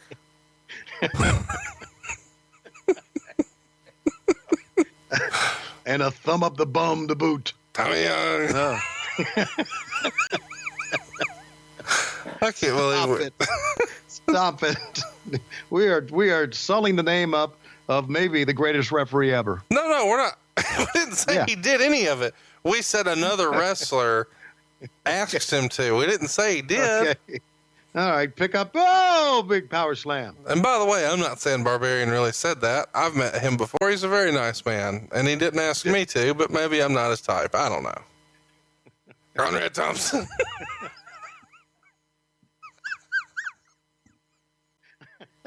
What is wrong with us? He's got the pickup. There's the finish. Oh, it's a merciful God. That's the sloppiest finish ever. But Wrath gets the victory. Him and Vandenberg are going down to the Waffle House, and they're taking that stick with them. Oh, no. Ming is on his way, and he is not happy. He must have heard Tommy Young was passing out those hand jobs, and he wants first. Oh, my God. What's he going to do? Just a stare down? Human Vegematic. Oh, let's bite his face off. Human Vegematic. Let's do it. Yeah, that's exactly right. Let's reach in his mouth and pull out his bottom teeth. You know, it's a wonder that Brian Clark didn't have a more featured spot in the company. I know that, you know, he had some issues here or there, but what a big dude. He feels like a natural for wrestling. I can't imagine him being like an engineer. No, I agree. And, you know, there are guys in the WWE right now who are his size and getting some pushes, getting more of a push than he got back then. Look at that sloppy finish. Wrath still gets the victory. Meltzer did not love it. Surprise, surprise. What did you think of this match? Yeah, I thought it sucked. I thought it sucked back then. It sucked here. And this seemed to be a match where, boy, Gene Okerlund's getting a lot of camera time. This seemed to be a match to me that was to put Ming and Wrath in a match down the road. Coming up next, the Hometown Boys. This is a big pop and obviously well-deserved. The Steiner Brothers are here back home in Michigan. Rick and Scott. And I think they may have a surprise for us. What do you think of that jacket that Rick's sporting there? The leather jacket with the Mack Truck Bulldogs on the front, on the shoulders there. Oh, out he comes. There he is. Ted Dibiase, most recently with the NWO, is now with the Steiner Brothers. Scott Steiner looking as big as a house with his hair slicked back. Wow. Yeah, this is obviously pre-Big Papa Pump, and this is Big Papa Pump in the early stages, I would think. Well, you know that in reality, no one gave better tag team matches than the Steiner Brothers in their heyday. Nobody. No, for sure. My favorites as a kid, for sure. Yeah. And here we are. We see Ted DiBiase, who's got, how would you describe these shirts that had the really small collars with a single button and all the buttons were hidden? Yeah. That's a very 1990s shirt. Is there a phrase you'd use to describe these in your own Tony Schiavone speak? I would call them a priest collar. A priest collar? A priest collar, yeah. I had 3 of them. You know, I was hoping you would call it that because this is around the time that Ted DiBiase's book, Everybody Has a Price, was coming out. It was around this same time. And he went on tour to promote it and hit up a lot of churches and did autograph signings and would speak. It had obviously a lot of religious overtones. He kind of villainized the WWF and the business a little bit and said it just really wasn't a healthy lifestyle for him or his family. But he's doing this while he's actively under contract for WCW. Right. How about that? Well, you know, if you go back in time, and fans will remember this, DiBiase as the $1 Million Man and the selling of the world title belt and the the referee Hebner's as referee, one of the great angles of all time. He was involved in.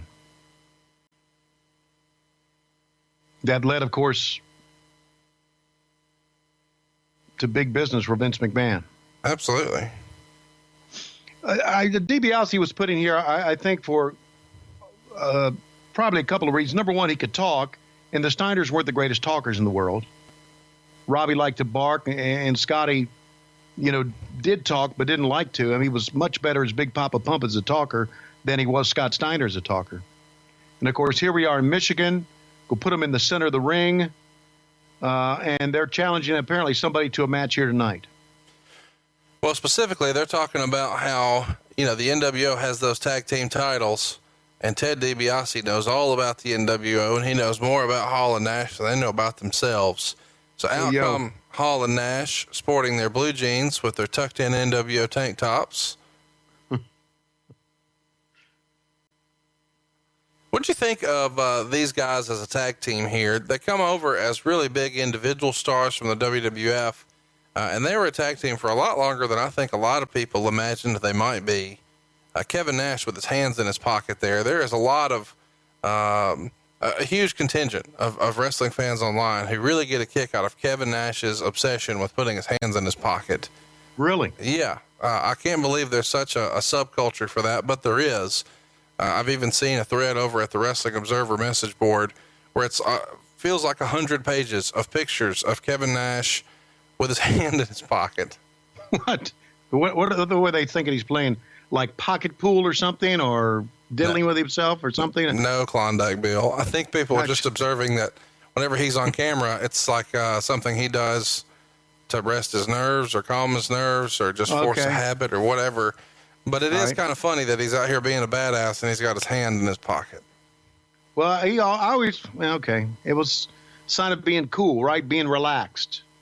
If you got your hands in your pocket, you're relaxed and you're cool and you're not afraid of your opponent. Oh, so there you go. That's what it means. Yeah, that's exactly what it means. What does it mean when you're wearing sunglasses indoors? It means you're cool. It obviously means you're cool. And they just had the last laugh on Ted DiBiase, and they're ripping on Ted. Specifically, what they're saying here is the only reason the Steiner brothers have DiBiase in their clique now It's so somebody can read them the menus at Denny's when they're on the road. Okay. Oh, you do know that Rick Steiner is a member of the Cherokee County School Board, don't you? I so do. He can read. And he's a very successful realtor. And for those of you who aren't in the loop, Scott Steiner owns the Shoney's right off the interstate in Ackworth, Georgia. One of the first Shoney's in the entire state of Georgia to be able to sell liquor. So if you want to get fucked up at the breakfast buffet, Big Papa Pump is your hookup. Holler if you hear me. And speaking of hollering, Tony, the Nitro Girls are on the screen. Yeah, the Nitro Girls. There's Che on the right, and there's the little goddess on her left, Larry Zbyszko. See the girl on her left? I can't remember her name, but Larry loved her, man. The girl on the far left, that's Spice. The girl in the middle was Fire. Not. It's the blonde girl in the back. Third one on the left. Oh, I see. Okay, there's Spice up front, and here she comes. This girl right here. What was her name? God almighty. But Zbyszko had a thing for her? Oh, yeah, he loved her. And here's our buddy Lee Marshall. How funny is it that these commercials from 1-800-COLLECT, which is essentially all Lee Marshall is doing here, promoting an on-sale date for another show, and then talking about 1-800-COLLECT, it's still on the network all these years later. Yeah, Lee Marshall pulled it off great. I thought the ones that Lee Marshall did when Bobby Heenan was with us, and he always talked about Weasel, thought it was tremendous. You know what's funny is I haven't called 1-800-COLLECT in a long, long time. Let's see if that's still a real thing, and then let's figure out who we want to ask for. Are you ready? I'm ready. Okay, we're calling 1-800-COLLECT now. Thank you for calling 1-800-COLLECT, powered by Wine-Tel. Now, we can also assist you in making collect calls to wireless numbers. For rate information, please wait for instructions. For English assistance, press 1 now.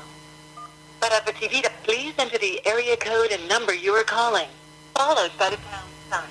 1-900-909-9900. Let's get the scoops.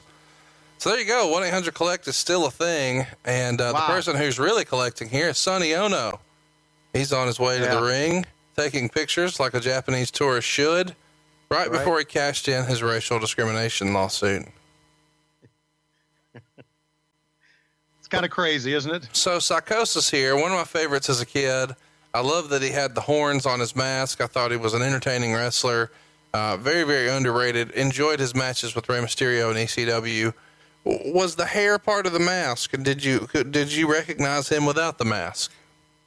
Yeah, I recognized him without the mask, and the hair was a part of it.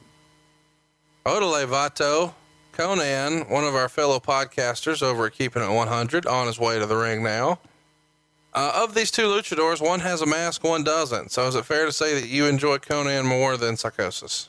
Yes, it would be fair to say. When I first saw Conan years ago on WCW World Championship Wrestling, or the forerunner WCW Saturday Night, he had a mask. No, he certainly did. It was a tiny mask, but it was there. Right, absolutely. Well, here we go. Conan did. I heard this right, that in Mexico that Conan had servants and a. Did you hear that? In a mansion? And Conan in his early 20s was driving a Ferrari that he bought for cash because he was so over and had done so well in the wrestling business. Wow. I'd heard that too. And I like this gimmick. Well, what's not to like? You know, he's over. The fans are into it. I like this. I like Conan in the NWO gimmick is what I'm trying to say. Sure. Yeah. It's worth mentioning that this show is going head-to-head with SummerSlam's wrap-up show. This is one day after SummerSlam 1997. Coming out of that really big pay-per-view, WWF kind of didn't have that big of a show. Meltzer would write that with the exception of Brian Christopher versus Taka Michinoku, all the WWF matches ranged from bad to very bad. And he felt like it was not that big of an offering from them. Sergeant Slaughter is out to explain the medical condition that Steve Austin suffered the night before in his match with Owen Hart, and talked a little bit about the mental state of Shawn Michaels, who, when Bret Hart spit on him the night before as a special guest referee, Shawn swung a chair, clocked the Undertaker, and then had to count the pin for Bret Hart to become the champion once again. So the WCW format here is a winning combination. They're going to get a huge rating here. For Raw and Nitro combined, though, they did a 7.1, which means just over 5 million people were watching wrestling. 5 million households were watching wrestling. And it's the first time 5 million people had ever been, exposed to wrestling, especially when you consider that this is all cable. Now, of course, all the NBC shows from the heyday of the WWF beat this. So if you're talking about Saturday night's main event with Andre and Hogan, well, that was number one. But here on cable, this is far and away number one. And if you think about what we were running up against in SummerSlam. Oh, look who's in there. All of a sudden we've got Rey Mysterio. He's on crutches. Conan mocking him, limping over. They're going to go. This is a shoot too. They're going chin to forehead. Yeah. Tell us what's happening here, Tony. Well, right now he's making fun of Rey Mysterio, and Mysterio. Well, I thought it was a shoot, but apparently it's not, because he had so many bad knee problems from all the bumps he took. There's a lot of heat about Mysterio participating in this. He came back too early. He had been injured, and there was a lot of controversy. Now, of course, the knee that he was saying was injured and was really fine was fine. It was the other knee that was a problem. Right. But they don't want to acknowledge that. Mysterio mugging the camera again like you like. Conan left laying after Mysterio showed him he was playing possum and attacked him with one of those crutches. I'm thinking, looking at this, and you're talking about the SummerSlam wrap-up show. Raw is weak. It just tells me that you can have shitty matches, but star power is very important. It is, and that's why you guys put Silver King and Damien in here. I was thinking the same thing when Silver King came out. Again, it's the same old thing that I'm talking about. But you got too much. You got to come up with stuff like this. And it really drags you down. I mean, this show would have been perfect for a 2-hour show. Don't you agree? No, absolutely. But you guys are trying to put 10 pounds of shit in a 5-pound bag here. Absolutely, we are.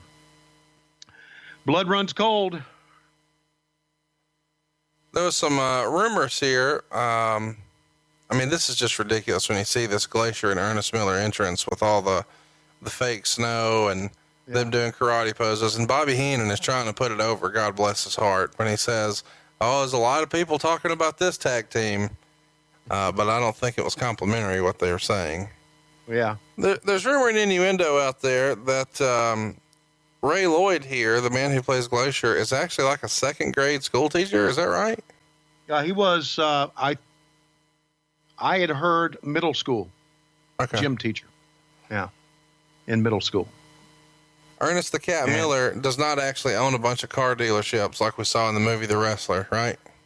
Right. No, he does not. So now we've had 3 characters in this show from Mortal Kombat, basically. Third one here. I have to give, that's really not a bad shot there. I have to give Ray a lot of credit here. This was a no-win gimmick. No win at all. Yeah. Yeah, this is an interesting time in the company, too, because, for all this transition that's going on, it feels like it really is the end of an era. In my research here, I realized that about a week prior to this, they blew up the Omni in Atlanta, which was one of the hotbeds of wrestling in the 70s and 80s. And this is, of course, because the Phillips Arena was going to be going up, and they hoped to open that in late 99 or early 2000. But the Omni Arena is one of the great buildings in the history of wrestling, right? And no question. I was a ring announcer there for many, many years. Did the second Starrcade there, and it was one of the great, Greensboro Coliseum, the old Charlotte Coliseum, which is now called the Bojangles Arena. Some of the legendary places in wrestling. along with Madison Square Garden, obviously. Well, you know what? I remember Silver King to a certain extent, but I don't remember his partner here at all. Am I missing something? No, Damien was around. I remember Damien. You do? There's cover 1, 2. Should I call matches here again? Yeah, I think there's luchadors involved. People want to hear you talk about Ernest the Cat and Glacier with luchadors. Okay. Glacier goes in, real weak shoulder block, goes over the top. Oh, Damien trips him up. Silver King missed everything. And then Damien goes down. Now into the corner. Into twist, into the ropes, pick up, power slam by Glacier. 1, 2, and a 2 count. And now they're trying to call spots as they go up. I often wonder how it would be to try to call spots. Who's running the match? Who's calling the match when you got a group that speaks English and a group that does not? Well, they didn't have to call very many in this one. No, they didn't. Double axe handle in the back. How many double axe handles have I called tonight? A lot. Gee whiz. Yeah, a lot.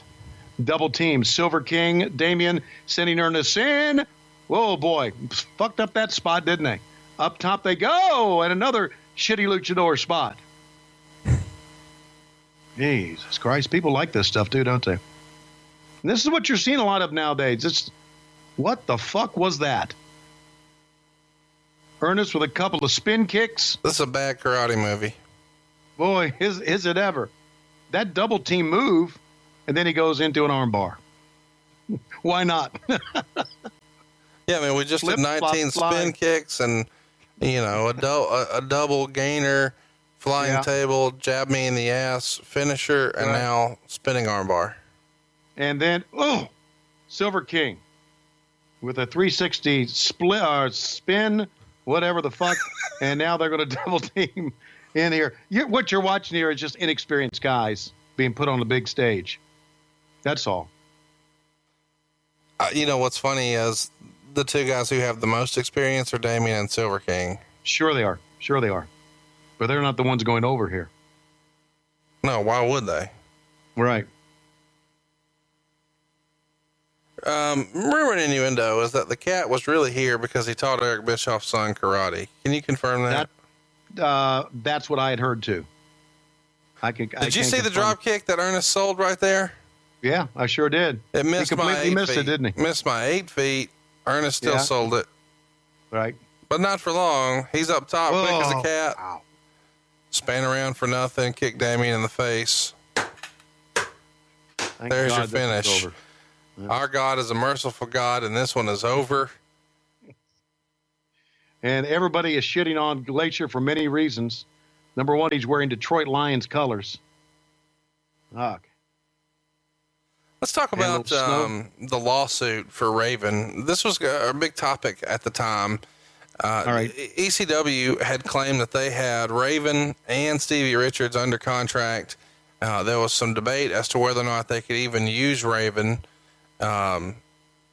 Scott would say that he came up with the Raven name and character with the help of DDP, and that DDP offered all of this to Paul Heyman years ago, and Raven was able to actually make the sale happen. But DDP was kind of the guy who helped facilitate Raven getting hooked up with Paul Heyman, because he thought Raven was just going to head back to the WWF to do his Johnny Polo gimmick or whatever.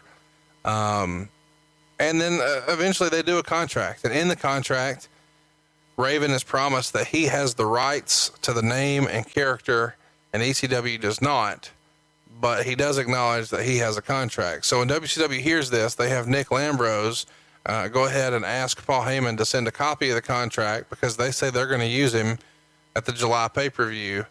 Of course, it said in the letter, if he didn't respond in 10 days, they were using him anyway. Heyman didn't respond, and he never sent WCW a copy of the contract, which means WCW felt like they were clear to use him. So they did. So Raven starts appearing on TV, and Bischoff kind of confirms all this in a Prodigy chat with Bob Ryder. But they even now at this point start to pick a fight about Stevie Richards. And Stevie says he never even had a contract. But if he did, his deal expired on June 10th, and he never signed a new deal. But it feels like at this point, ECW was either upset about losing these performers, or more than likely, in my worldview, just looking for some go-away money from Ted Turner. Would you agree with that? Oh, yeah. Trying to win a little bit of the lottery at the end or whatever. Yeah, maybe a $50, $100, a $200,000 payoff. Just, hey, write the check, make it go away. Yeah, absolutely. There's a rumor out there that one of the big writers for one of the dirt sheets did an interview and or did a column and was very critical of Eric Bischoff.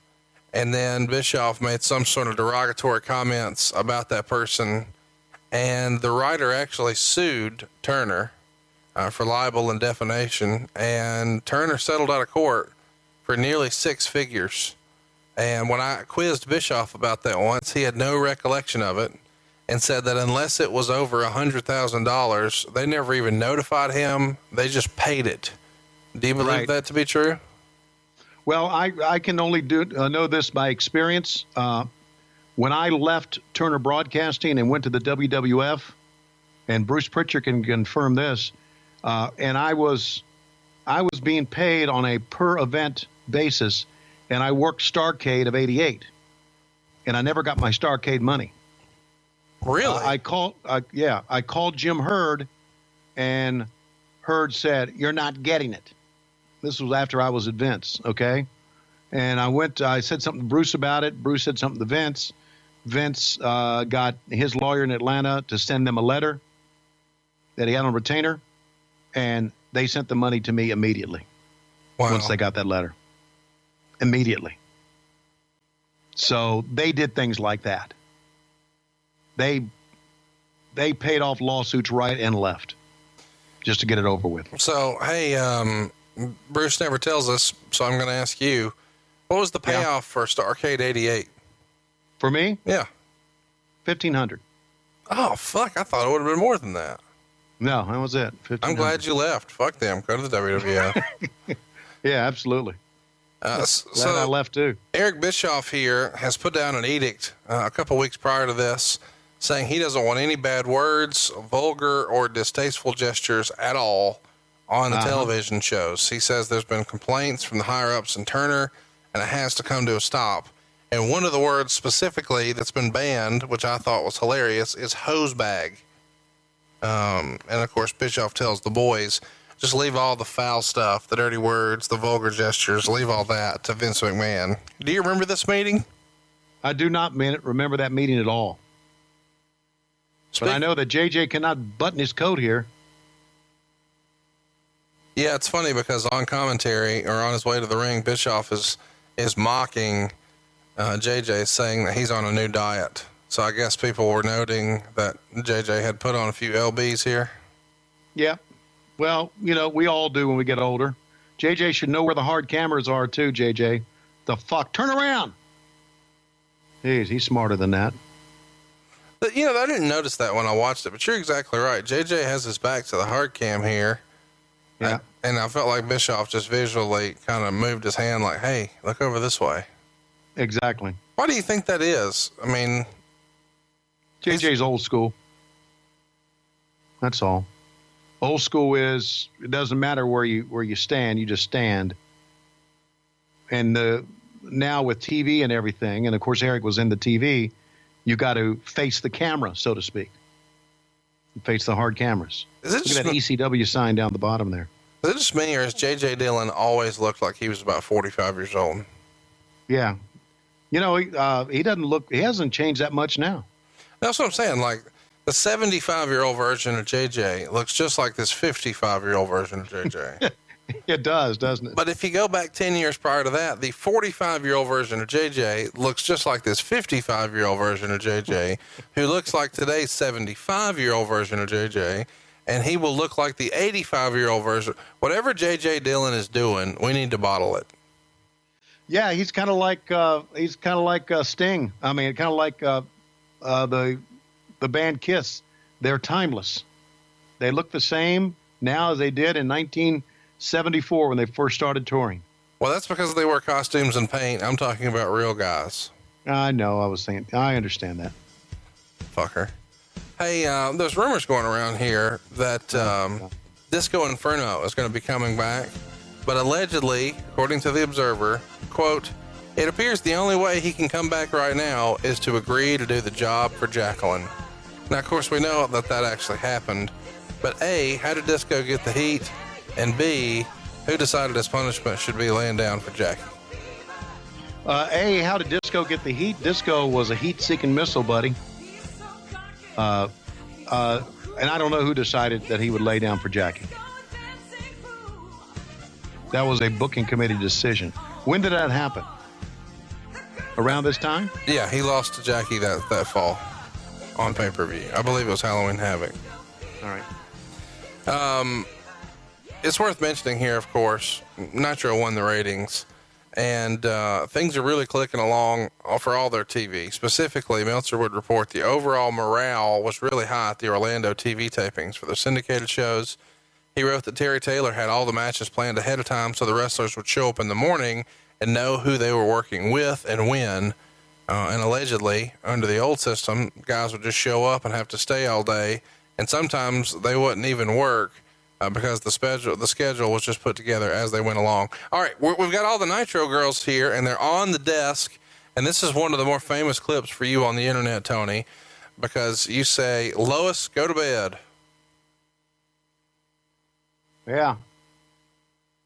Is this? Are we getting a glimpse into the makeup chair right here? I feel like we're watching a live shot of the makeup chair. Well, maybe. I don't think there was a lot of dancing back in the makeup chairs, but there were a lot of girls that were around me during the makeup.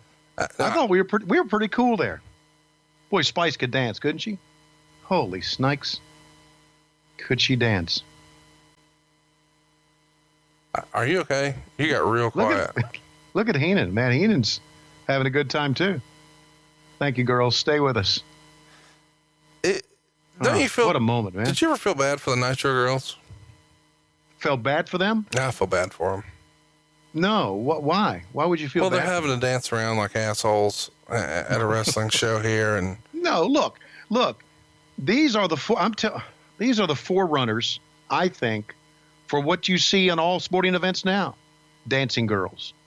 Actually, dancing girls were around before this. Really? You think so? Yeah, Bischoff was borrowing that idea.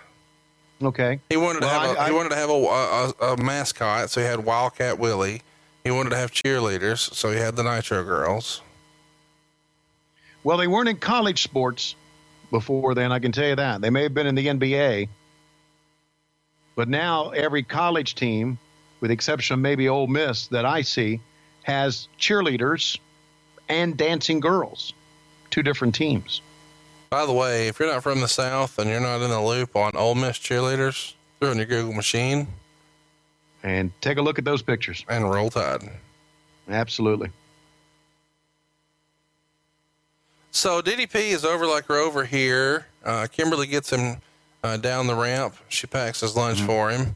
He snatches a sign away from a fan, barges in, throws up the Diamond Cutter sign. He's over. The momentum for Diamond Dallas Page continues here in late summer of 1997. And up next, do you remember who he's working? Look at there. Oh, how about that? The Nature Boy himself in one of his very last Olivia Walker robes. Flair would write in his book that he was disappointed in the last two robes she made. This was one of them that he was disappointed in. He was apparently not pleased with them and let her know about it, and he felt bad after the fact because she was apparently very ill and passed away, which is unfortunate that Mrs. Walker is no longer with us. Kurt Hennig comes out to shake the hand of the Nature Boy and let him know that everything's okay. I guess after they had a little situation earlier with the Horsemen, there's some questions as to what that formation is going to look like. Four Horsemen live. I'm trying. Is Flair in his? Is he in street clothes or is he in his wrestling gear? No, he's in his wrestling gear here. Street clothes wouldn't happen until like 99, 2000. All right. It's a big moment for Diamond Dallas Page. And I say that because not only are a lot of people watching this, he knows that, but he's wrestling and he is going to be following with a match with one of the greats of all time. He'll learn a lot here.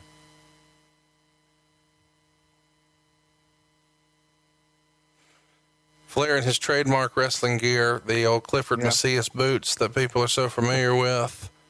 The K&H Clifford Macias was a man in Texas who made them. Okay. And you can actually throw that in your Google machine if you want to see some of the really famous performers he put them together for. Macias is Macias, if you want to look him up. But he did boots for everybody, man. I mean, everybody.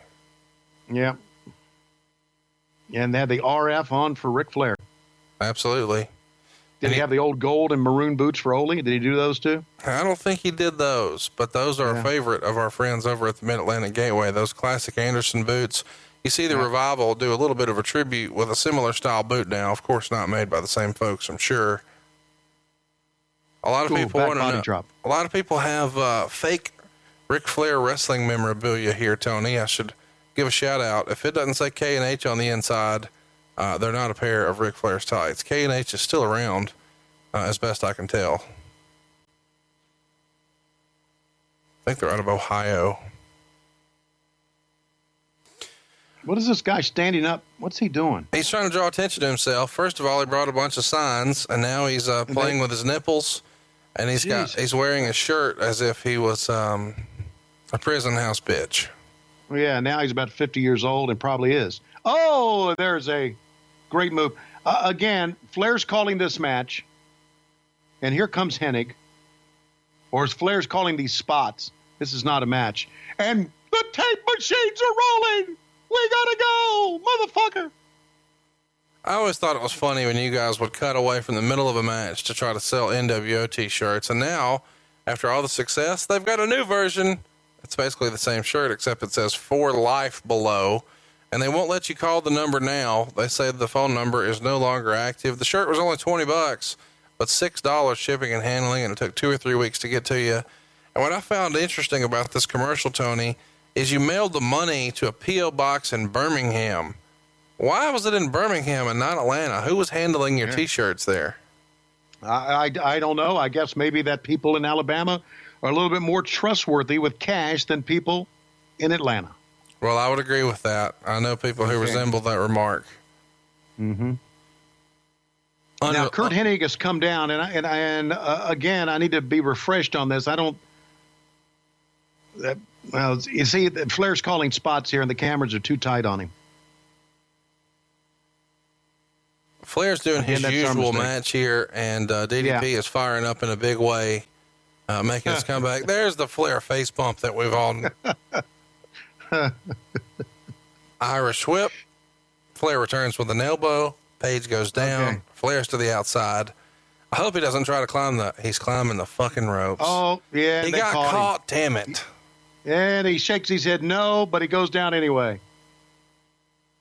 Now, Jen, and right in the midsection. Page got some pretty good working punches here, too. Block. Yeah. It's kind of weird to think about, Tony, but, you know, you've got 4 people kind of involved in this match with Kurt Hennig, Mark Curtis, DDP, and Ric Flair. Would you have ever guessed that Hennig and Mark Curtis would be the first 2 guys to pass away in this group? No, not at all. Not at all. And of course, and that we've talked about that before. That is a sad story. So now we got the banged up leg, shin, knee, whatever you want to call it, ankle, just in time for Flair to pull himself up and go for the figure 4 leg lock. I hope he doesn't go for that figure 4. That'll be the end of the match for DDP. It will be over. Flair's got to work on it a little bit, though. Flair calling a spot there and a knife edge chop. Have you taken a Ric Flair chop before, Tony? I'm not. Have you? I have. I bet you have. I bet you were just drunk as shit with him one time and he chopped you, right? No, the first one was in Nashville, and I was not ready for it. Did you chop him back? You're a big guy. I was looking the other direction, having a conversation, and it was a loud one. I was not ready. Reversal into the ropes. Flair grabs the legs. Oh, great move. Tremendous. I'm a big fan of DDP. Spot. Whenever he would catch the leg and then spin around and do the clothesline. Yeah. It worked really well here with Flair. Flair's doing his usual stuff. This is pretty good for a TV match. Yes, it is. And now here we go. Figure 4. He's got it locked in. Can Page get to the ropes? Look how good of a referee Mark Curtis is. I think Mark Curtis is one of the best referees of all time. He'd be in my top 5. Yeah, me too. You just don't realize sometimes how good a referee is until you get a good one in the ring, or until you get a bad one in the ring. All right, we all know who the good ones are. Who do you think some of the bad ones were? Let's shit on some guys.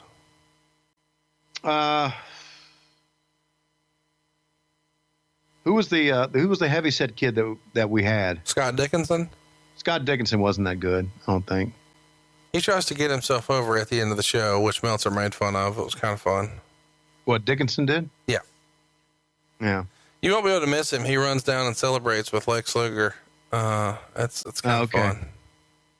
All right. I just, Scott was kind of heavy set, didn't look in shape. You like your referees to have abs? Yes. You know, I think it's funny that when Bischoff tells you to lose weight, you think it has nothing to do with the show, but now you want the referees to lose weight. Well, I was behind a desk. All right. Hey, that's a pro tip. That's why when Bruce and I do our live shows, we have a table skirt in front of us. Wow, my goodness. He's got the figure 4 on Flair, and he's got a small package on Kurt Hennig. What in the world is going on? And Mark Curtis selling the eye shot. And now what's he got? Flair's going to get to the ropes. The humiliation, the balls on this man, DDP, to use one of his. What the fuck was that spot about? Flair tells him, take me another shot. Hypothetically speaking, if DDP could get Ric Flair to do yoga, do you think one of the moves would be the figure 4? Yeah, I think so. If he could get Ric Flair to do yoga. It would be cool because he could have like the figure 4 and the kettle 1. Give me a chance to get my shit in here, kid. Flair does his normal over the corner, up the rope, off the top, missed it. The old Ray Stevens tribute. Page has him up now, set up for the slapjack. Yeah.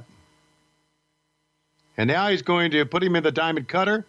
And look at Mark Curtis calling for the bell, jumping up and down in the air. Tremendous. Well, here's the question. Why did he call for the bell? It didn't hit him. But he was in the ring. Well, I get that, but I want you to keep in mind what just happened right here. The referee called for the bell when someone jumped in the ring, but never actually hit the guy. Now he's calling for the bell again. Or what is Mark doing over there? I think he's gone into convulsions. Your ass. Now he's asking for the bell again. He's got to get some order here, calling for the bell.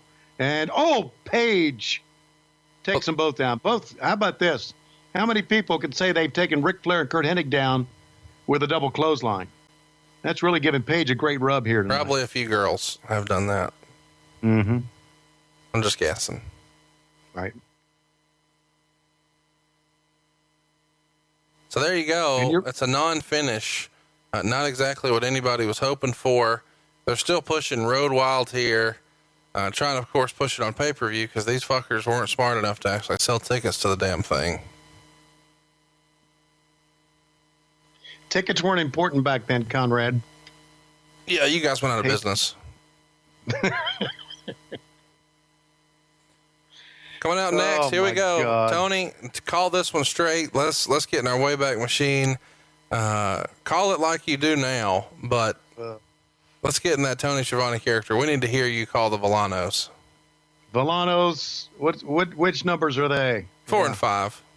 4 and 5. Whatever happened to 6 and 7? Did they ever wrestle? Yes. Okay, they did? Yeah, they're on 205 Live right now. You've probably never seen them. No. Really? No. Fuck. Oh, the Villanos. Oh, my God. Hector Garza and Liz Mark Jr. Who comes up with these fucking names? Holy shit. We're going to have a 4-way clusterfuck in front of us here. Hector Garza, handsome young man. Wouldn't you agree? No. Wouldn't you agree? Okay. Yes, he is a handsome young man. Look at that. He would be handsome if he were female, had blonde hair, and bigger gimmicks. Okay. But because you just don't. Okay. One of the great things about being one of the Villanos here, you never know which one is in, so they can switch on the referee, and of course Mark Curtis, the referee, he's going to keep his eye on this, and with this match with rights and lefts and into the ropes they go. Down goes Hector Garza. Villano, which one is this again? Number 5, 4, Number who 3. fucking Down cares? it goes again. Man, what a spot, huh? These motherfuckers can really go. Villano 1 and 2 are no longer wrestling. Of course, it would be difficult for 2 to be wrestling since he was dead by this point. But at this point, 3 is still active in Mexico, and here we're treated to 4 and 5. Uh-huh. Speaking of dead, how about this crowd? Whoa, and there's a kick to the face by Garza. Meltzer would write, solid work with some good flying, but 2.5 hours into this house, the house show, the crowd was wanting bigger names. Exactly. Not the best writing here. Lismark Jr., why is he your favorite wrestler in the match right now? I don't know. I thought you would find him more attractive. No. Well, you can't see how attractive he is because he's got a mask on. I meant their bodies. Lismark is in considerably better shape than the Villanos. Yeah. Lismark's doing some pretty good stuff. Really deep on these arm drags. Good pickup. Not a bad move at all. Is that what makes an arm drag effective? How deep it is?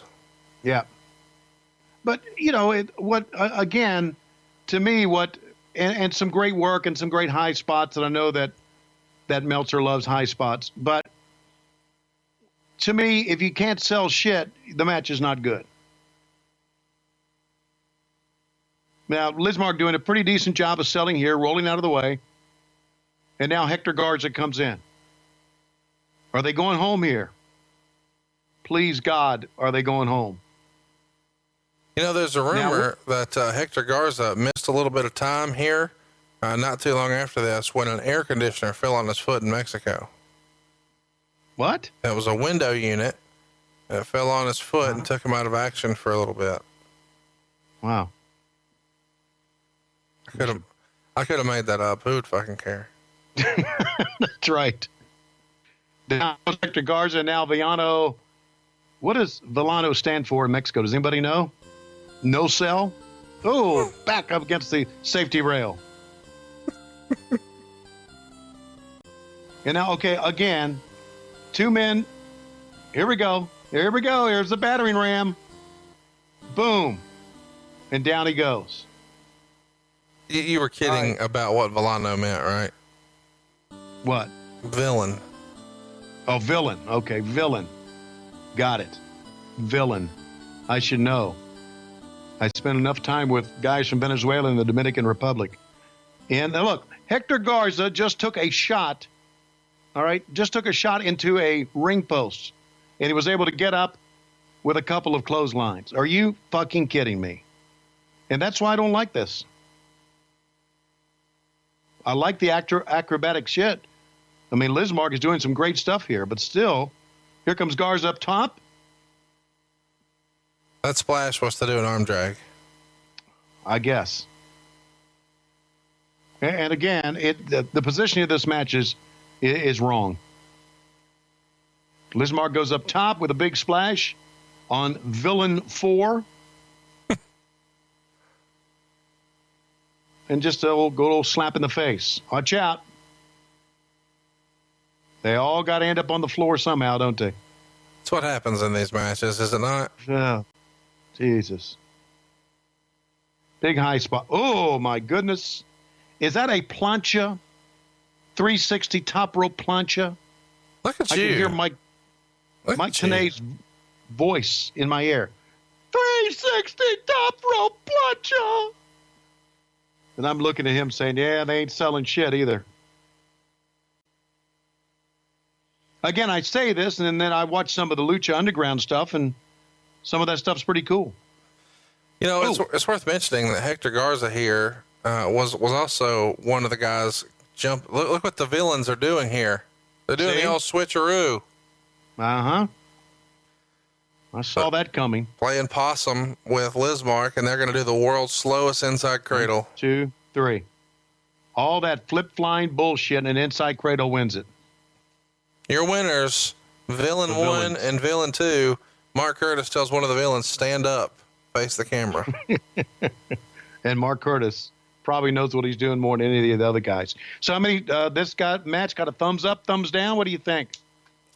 From Dave Mel. Well, here we go. We're treated to the corkscrew plancha here, which was a staple of Hector Garza, one of the more spectacular moves, but he did it on his own man too. And here we're treated to the replay of the switcheroo. It makes no sense that Garza would try to break up the pin for his own teammate. I guess he wanted a hot dog, and he wanted the pin himself. There it is. 1, 2, 3. And the good news about this one is the match is over. Over.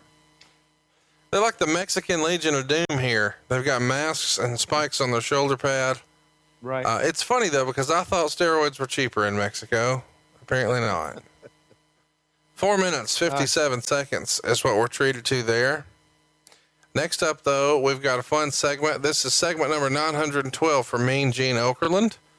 And Mean Gene has a very special guest. Do you want to guess who it is, Tony? No, I don't. I can't believe it. J.J. Dillon. Another appearance by J.J. Dillon. Mm-hmm. This tells you that they were running out of shit to do here. Oh, there's no question.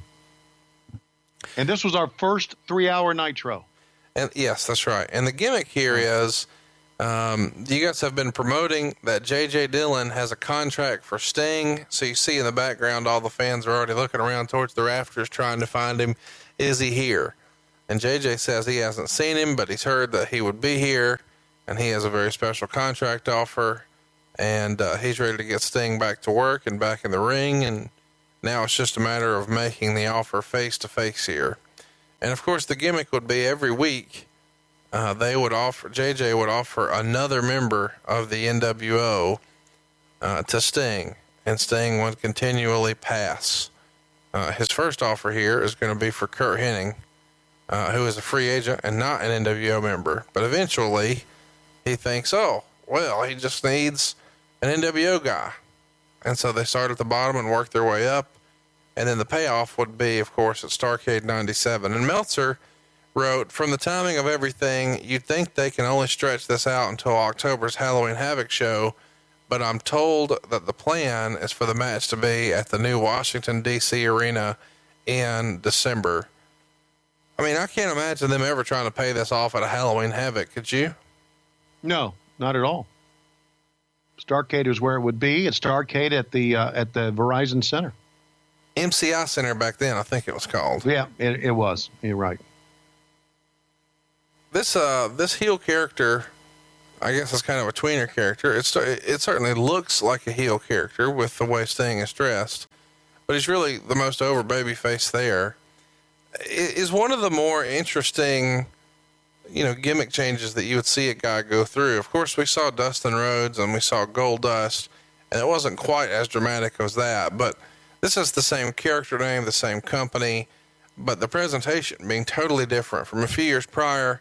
The spiky, blonde hair and the face paint, the colorful neon face paint. And now, we're right out of the Crow movie. Did you like this version better, or for your money, did you like the old colorful neon Sting better? Well, I like both. And I know that's a politically correct statement, but for the time that we were having right now, this Sting and the version worked perfectly for the NWO and what was going on. Back then, the Sting with the face paint or the colorful face paint and the spiked hair worked perfectly back then. So I think it was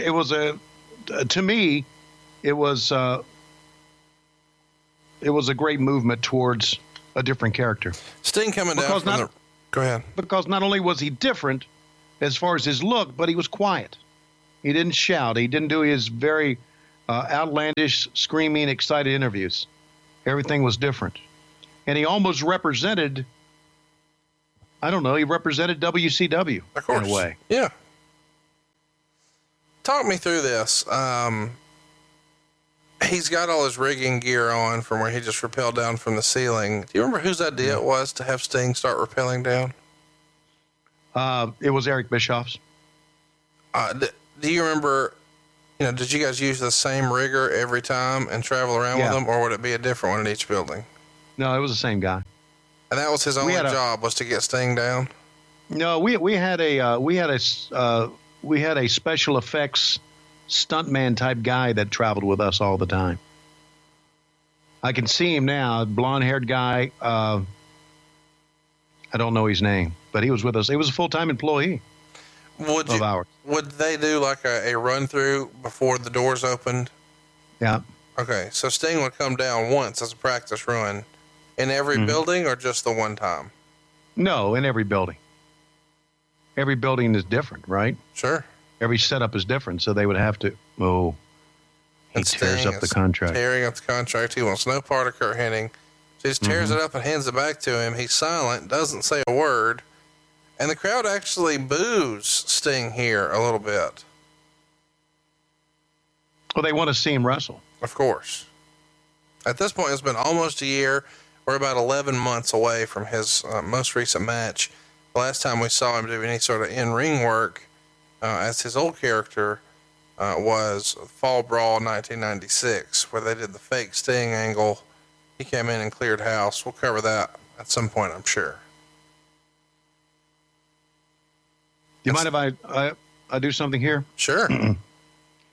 It's Sting! Was that as good as 20 years ago? Everybody wants that.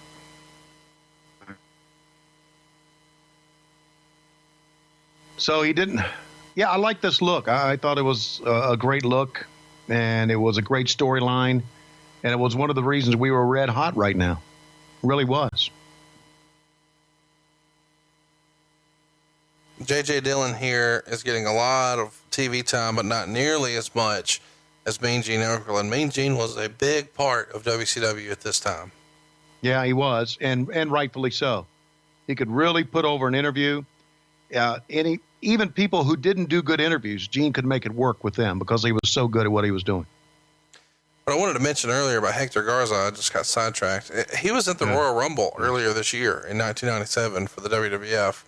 So it's kind of a fun fact. I know a lot of people don't think about him as being somebody who was a part of the Monday Night Wars, but there he was. And the Nitro girls are doing their best Borat with the fans here. You will never get this. Hector Garza was in the WWE for a cup of coffee. Yeah. Wow. Yeah, Vince was pretty tore up when y'all got him. I bet he was. Yeah. Here we go. Here we go. You always know it's a big deal when Buffer's here. Wouldn't you agree? Yeah. It's a big deal when Buffer's here. It's a big deal because we're paying him a lot of money. Mm-hmm. And, of course, he's got Let's Get Ready to Rumble. And, of course, we did a great job of not getting good fan reactions. When I watch the WWE stuff now, they do a great job of getting fan reactions. And, of course, fans are knowing what to do to get fan reactions, putting their hands on their heads and bullshit like that. But we were never good at that. We were always good at getting fans mugging the camera.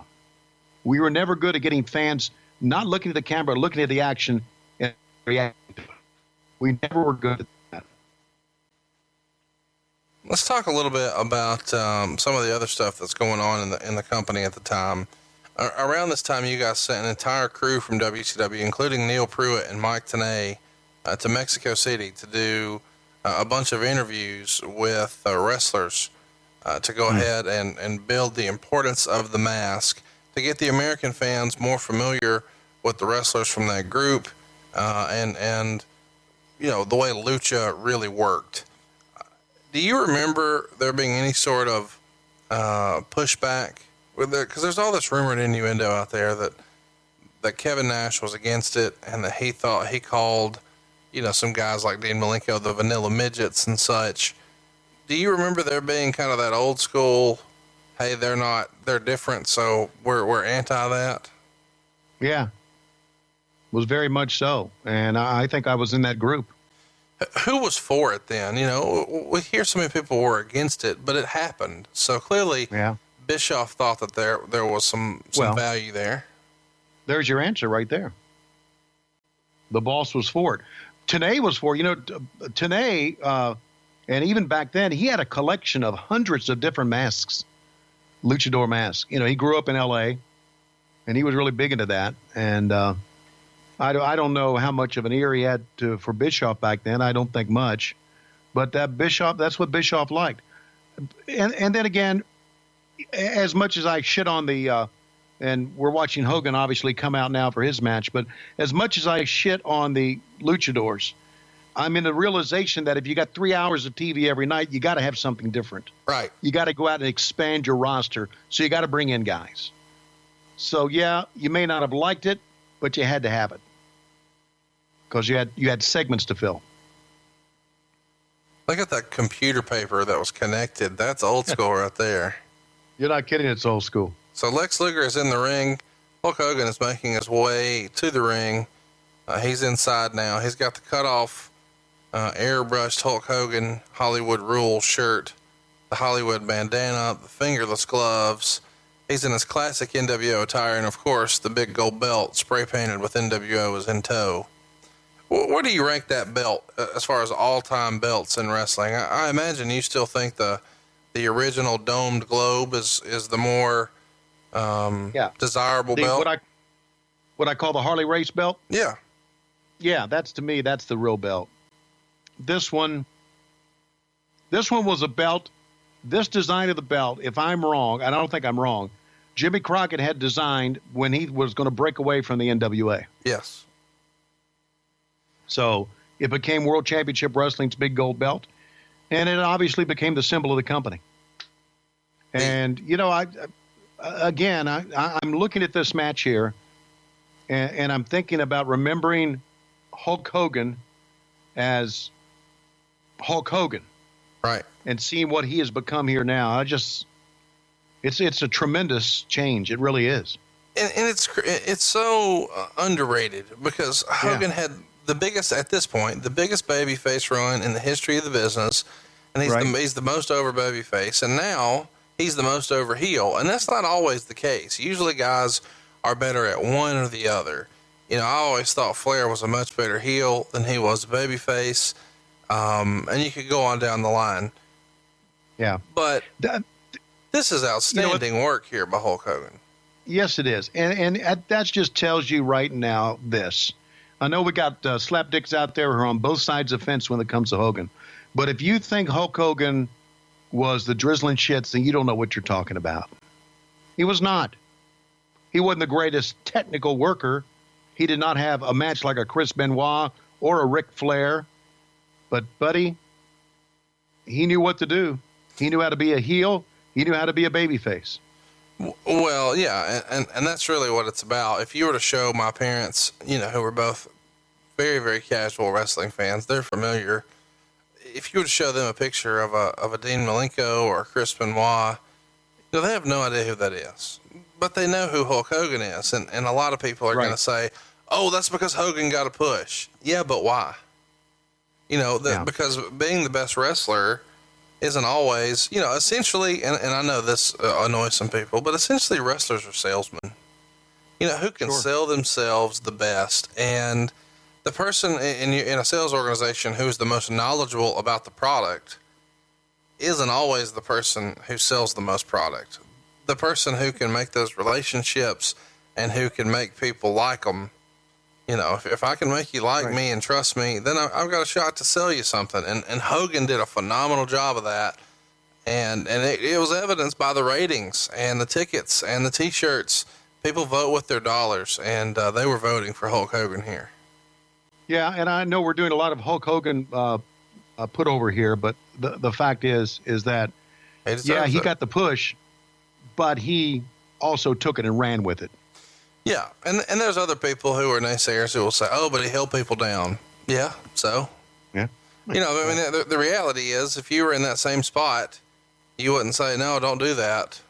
And a lot of people will take me to task for that, but, Here's what I challenge you to do. The next time you're at work and your boss comes over and tries to give you a raise, say, you know what? No, let's push these young guys. That guy who just started, give him my raise. Right. I think he's the future of this company, so don't give me any more money. Give it there. Right. You're exactly right. And he's doing some great heel things in this match as well. Yeah, that's the difference of Hogan, too, because Hogan works two totally different styles. You know, I mean, he works the babyface style. Is there a fight in the crowd here on the right-hand side, or somebody showing their boobs? Yeah, there has to be. Yeah, it can't be boobs. There's no ladies here in this crowd. Yeah. It's worth mentioning here that this show draws a 4.34 rating. That's a 4.1 for the first hour, a 4.2 for the second hour, and a 4.6 for the third hour. And coming out of this, of course, everybody imagines that Hogan's going to regain the title immediately at the pay-per-view just 6 days later. What I found funny, though, about the rating is that the prior record was set the August before, so it's almost a year later. And that night, Raw was preempted, and they did a 4.3. The main event that night was Sting and Luger against Benoit and McMichael, but it's still right at a year apart, so August to August. Do you remember August being particularly hot for you guys? No, usually summer was not hot for us. That's what I mean. That's it was kind of what usually I've when you got thought. into September, October. You know. This is a little bit of an experiment, and Meltzer would write, the results of the first experiment are in, and it looks as though we are in for a lot of 3-hour-long Nitros. Of course, it became a staple. This, I guess, was originally a one-off here to do 3 hours in honor of the anniversary, and Luger's firing back here. Thumb to the eye. With a great heel cheap shot to the eyes. And look, fans... There's a lot of fans that hate him because he's Hulk Hogan, but he does a great job of being a heel. And we are coming right back. They're going to commercial, so we will too. Pick up a shirt right now, ProWrestlingTees.com/WHW. And when you pick up one of these shirts, Tony Schiavone gives you a call. Why wouldn't you do that? Get a call, get a shirt, make it happen right now. ProWrestlingTees.com/WHW. One of my favorite shirts looks like the Whataburger logo, except it says, "What a slapdick." Don't miss out. Pick this one up. Yep. Damn, I am good. Bill's glass bottom boat rides, on and on, button on a fur coat, hypothetically, Flair hit it first. You don't want to miss any of these ridiculous shirts. And of course you need the hot tag shirt. That is really popular in the strip club, or at least that's what I hear. Check it out right now. ProWrestlingTees.com/WHW. Meanwhile, Hogan and Luger not having really a bad match at all. What was the talk about this? What was the dirt sheet saying about the quality of this match? You know, Meltzer didn't crap on it, which is right. Kind of a shock for him. But he said it was a decent enough match, but that the post match celebration from both sides is really the story, which we'll get to in just a minute.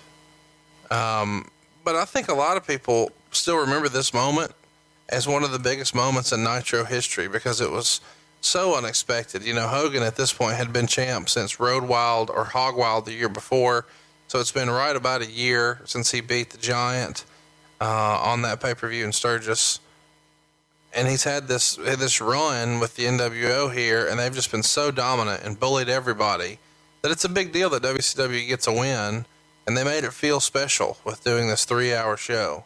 I think this was just an excellent call by WCW, and we're getting to relive some of the fun times for the company here. It was an excellent call by WCW, and it was an excellent call by Hogan because, he had the final say on everything. So if Hogan didn't want to do the job there, he wouldn't have done it.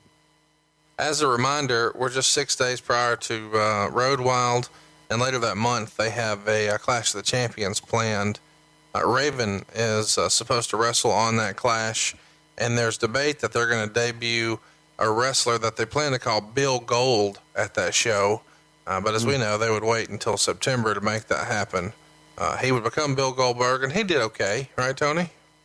Yeah, he did. And isn't it amazing that they were going to debut a guy named Bill Gold? They didn't know what to fucking call him back then. As we're talking about the pay-per-views coming up here, of course, Luger and Hogan would have their rematch at Road Wild. And then Hogan and Piper were set up for Halloween Havoc as a cage match. Look, everybody thought this was a finish right here. Well done. People were so used to that. Right. Hogan misses the leg drop. He's selling the back and the hip. And now Luger's roiding up. Here we go. And they're looking for people to come in, right? They're ready for the interference. People are looking at the entrance, and there's Scott Hall. Down he goes. Here comes Kevin Nash. And Hall goes into him. They both take a powder. Macho Man's on the top. Comes down with a double axe handle, but misses. Luger's calling for Hogan. Luger gets him with the forearm. Macho's still in there. Not anymore. Hogan gets rid of him. Down goes Nash. So here's what I'm asking. Earlier, Kurt Hennig steps foot in the ring. The referee calls it off because there's interference. Right. 19 NWO members. There you go. Okay. Oh my God, he called for the bell. Get it, Tony. My God, he called for the bell. It's Lex Luger. Luger's the world heavyweight champion. I can't believe it. Oh my God, they are still throwing things in the ring, but they should stop. Luger's got the belt, Conrad. Luger's got the belt. Luger's got the belt.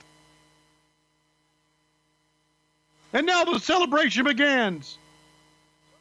The Giant has swallowed up Lex Luger. Rey Mysterio like a little bug trying to butt fuck the Giant. Oh, there it is. Look at Randy Anderson with the mullet and a cut-off sleeve shirt. I love me some Randy Anderson. Yeah, absolutely, man. Look at Scott Dickinson over there. Yeah, Scott Dickinson celebrating big time, isn't he? Well, they were all WCW officials. Prince Iaukea got the fanny pack. Yeah. The fans were expecting Hogan to go over, so that's why they were littering the ring with junk. Stevie Richards in the back, completely out of character, just chilling. There's Barbarian. Yeah. Hey, Tommy Young. Look at Stevie Richards. Alex Wright is wearing white jeans. Is this a rib? This feels like a Barnett directive. Yeah. That's those Europeans, guy. Spray water on his crotch. Spray water. Yeah. You know what's hilarious? I thought that the cut-off sleeves was Randy Anderson. It was not. It was a luchador. It was who? Look at this drink coming in. Oh, there you go. That's what I remember most about this celebration is the drink that hit Luger and Giant in the face. And then when they get to the back, they try to clean off the NWO paint off of the belt. Quite the post-match celebration here. And now we're treated to a sight that I wish we could see every Monday again. Mike Tenay, Tony Schiavone, and Bobby Heenan at the announcer's desk. Oh, man. Look at this. Are we excited or what? Heenan actually made us both look like shit there the way he was dressed up, wasn't he? I mean, he was a classy dude. I mean, he at least remembered. Yeah, he was. If there were buttons on his collar, he'd button. That's what he does. Okay. He's a buttoner. I've been told Mean Gene's in the back. Mike, we're going to go to Mean Gene in a moment. Well, we're going to let you talk here in a moment. No, Mike, we're not going to let you talk. I'm going to talk this whole fucking segment. So you two motherfuckers to my right and left, shut the fuck up. Make sure my chair is higher than anybody else's. You see my 4 fingers up. Mike, we're going to talk to you first. No, Mike, we're not going to talk to you. Oh, yeah, I guess we are. We got some time. Make it quick.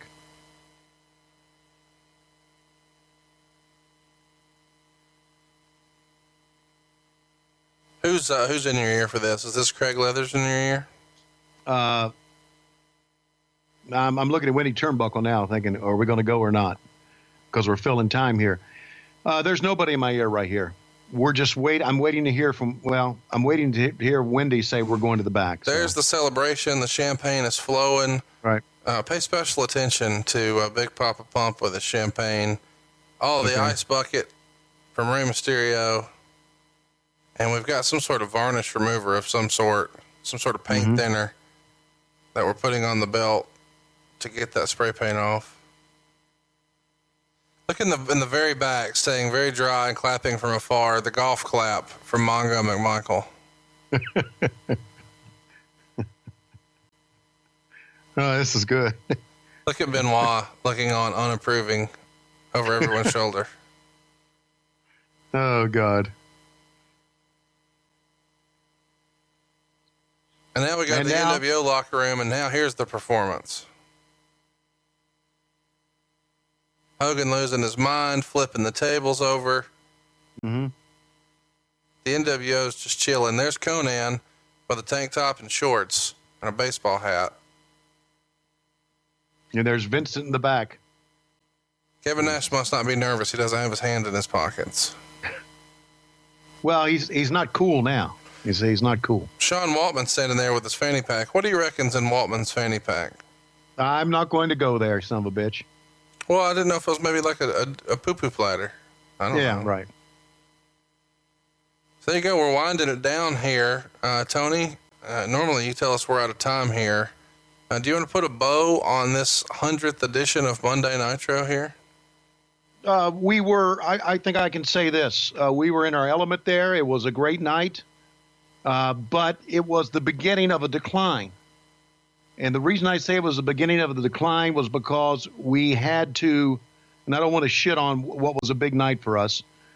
We had to, and we're going to show the replay right now. We had to go 3 hours every night. And that, with Thunder, started our downfall. You can't do it. You can't do that much. I guess Vince is doing that much now, but he has a pretty deep talent roster. Well, this was a special moment for WCW. Lex Luger finally toppling the NWO. He becomes the world champion. He hadn't been world champ since like 1992. So it's a big deal for him, even if it only lasts a few days. And the locker room celebration here, as they celebrate with all the baby faces and the champagne and the paint thinner, it's a big deal for the company. And as a wrestling fan, it's something I remember very, very well 20 years later. And that's the key. That's the key. Remembering it 20 years later, and that's what made it a special night for us. Something I ran across in my research before we wrap up this week's episode was the status of Lord Steven Regal. Meltzer would write that it was questionable at this time because he was allegedly involved in some sort of disturbance on an airplane coming in from the United States from Japan for the G1. Meltzer wrote, "We don't have details, but Regal allegedly caused a major disturbance in first class, which caused the plane to make an emergency landing in Anchorage. A felony charge stemming from this could affect his working visa and cause him to be deported, which would cost him his job. Even if he's not deported, there will be considerable internal speculation that his job was in jeopardy because of the incident, as the airlines don't react well to problems in the air that cause emergency landings." And Tony, the rumor and innuendo at the time was that Regal peed on an airline attendant. Do you recall this story? I think even Regal has addressed it, hasn't he? That Regal was over-medicated at the too time. much. Yeah. Over-medicated. Yeah, absolutely. And that was a problem. Ultimately, it wound up leading to the end of his WCW run. His addiction problems. He made his way to the WWF, had some problems there. He got cleaned up, and now he's one of the success stories in wrestling. Wouldn't you agree, Tony? He is one of the greats. And I think if you've been listening to this show, you know that he's one of my favorites and one of my good friends. He's a trainer, I guess, is what do you call it, right? Is he one of the trainers with NXT? Sure. And he can teach guys not only how to work, but also there's much more to work than just actual going in the ring and being able to put holds on and being able to sell. You got to be able to get your persona over, become a personality, and Regal was that. I think we all agree. No doubt about it. Not for me. And there's no doubt about that. I had fun revisiting this Nitro from 20 years ago, August 4th, 1997. And we're going to have fun covering something from Sturgis next week. Let's recap real quick your 4 poll topic items that you can vote from, and you can check it out right now. The first of which is Hogwild 1996. It happened about a year prior to this. We talked about this being the time when Hulk Hogan won the world title. He had a match with the Giant in the main event. Right before that, Sting and Luger were taking on the Outsiders. Flair squared off with Eddie Guerrero. The Steiner Brothers took on Harlem Heat. Dean Malenko squared off with Chris Benoit. Medusa took on Bill Nakano. Scott Norton and Ice Train hooked them up. And Rey Mysterio took on the Ultimate Dragon in your opener. So that is poll topic number 1. Hog Wild 1996. Road Wild was the next year, and 6 days after this pay-per-view, Hogan is in the main event again here in a rematch with Lex Luger for the match we just covered. The Steiners took on the Outsiders. Giant and Savage squared off. Hennig and DDP. Ric Flair and Six. Alex Wright and Chris Jericho. Steve McMichael and Chris Benoit tagged against Jarrett and Malenko.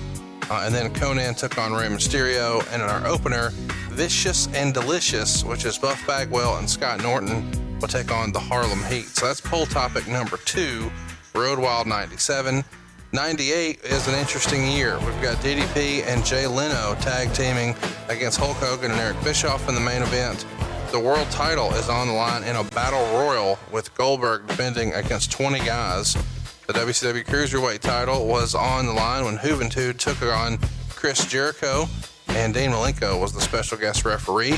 Steve McMichael wrestled Brian Adams. Stevie Ray defended his World Television Championship against Schiavone Guerrero. Rey Mysterio wrestled Psychosis. Saturn took on Raven and Canyon in a Ravens Rules 3-way. The Public Enemy took on the Dancing Fools, which is Disco Inferno and Alex Wright in a tag team match. And in our opener, it was Ming versus the Barbarian, and Tommy Young was not there. Road Wild 1999 is our last poll topic. This one sees Hulk Hogan, now back in the red and yellow, taking on Kevin Nash for the world title. It's a retirement match to boot. In an interesting undercard match, Randy Savage wrestled Dennis Rodman. Yes, that happened. Goldberg took on Rick Steiner. Sid wrestled Sting. Benoit defended his United States title against Diamond Dallas Page in a no DQ match. Buff Bagwell worked with Ernest Miller. And then the Revolution took on the West Texas Rednecks. Harlem Heat faced Canyon and Bam Bam Bigelow. And in a very interesting six-man, Mysterio, Kidman, and Eddie Guerrero took on Vampiro and the Insane Clown Posse. You couldn't make this stuff up. What a poll we've got this week. It's all Sturgis all the time. 1996, 1997, 1998, 1999. Which one would you pick and why? I would pick the first one because it was our first time at Sturgis, 1996. And, at that time, fans, I've heard a lot of people shit on Sturgis. I enjoyed it. Well, I really did. That's not every day you get to dress like a gay biker, you know? I knew you were going to throw that one out there. And so, and I had a chance to walk downtown Sturgis and see all the freaks, if I can use the term freaks and geeks. But I got to see them, and it was, I enjoyed going to Sturgis, man. I really did. And we would go, and it's a story we can tell next week, regardless of which one we do. We would always I would drive from Sturgis all the way to either Cheyenne, Wyoming, or even one time I drove all the way to, because we'd have it on Saturday night. And we would have an off day, and I would drive, and we would spend the night somewhere and then go on down to Denver. So. Well, if you want to hear more about Tony Schiavone's road travels, he'd love to tell you all about them. Tune in next week for what will certainly be a riveting story of Tony taking the family on the road in 96, 97, 98, or 99. There's only one place to vote, and that's over at WHW Monday on Twitter. So check it out. It's Twitter, and then at WHW Monday is the account you need to look for. And we'll see you next week right here on What Happened When Monday. But Tony, I can't help but feel like we went a little long, and it's about that time. It is that time. Thank you very much, Conrad Thompson. And here we go with our main event this week here on WHW What Happened When Monday. It is Tommy Young and the Barbarian going up against J.J. Dillon and Dave Silva. It's going to be the two belly bumpers against the pulling tuggers. And into the ring comes Tommy Young along with the Barbarian. Already in the ring, it's Dave Silva, Villanos number 10, and of course, J.J. Dillon, who at 35 years of age looks like he's 65, or could that be 75? Maybe it could at least be 85 years of age. In the ring they go, and now the Barbarian is telling Tommy Young to do something. He's pointing at Tommy. He's pointing at Silva. He's pointing at Tommy. He's pointing at Silva. He's pointing at Silva's crotch. Tommy's walking towards Dave Silva. Oh my God, we're out of time. We'll see you next week on WHW Monday. What happened when on the MLW Radio Network? Dave Silva, go check me out. Dun, dun, dun, dun. Buy a shirt. Coming to the ring. Buy a shirt. Big motherfucker. ProWrestlingTees.com/WHW. Tony will even call. Big motherfucker. Buy a fucking shirt.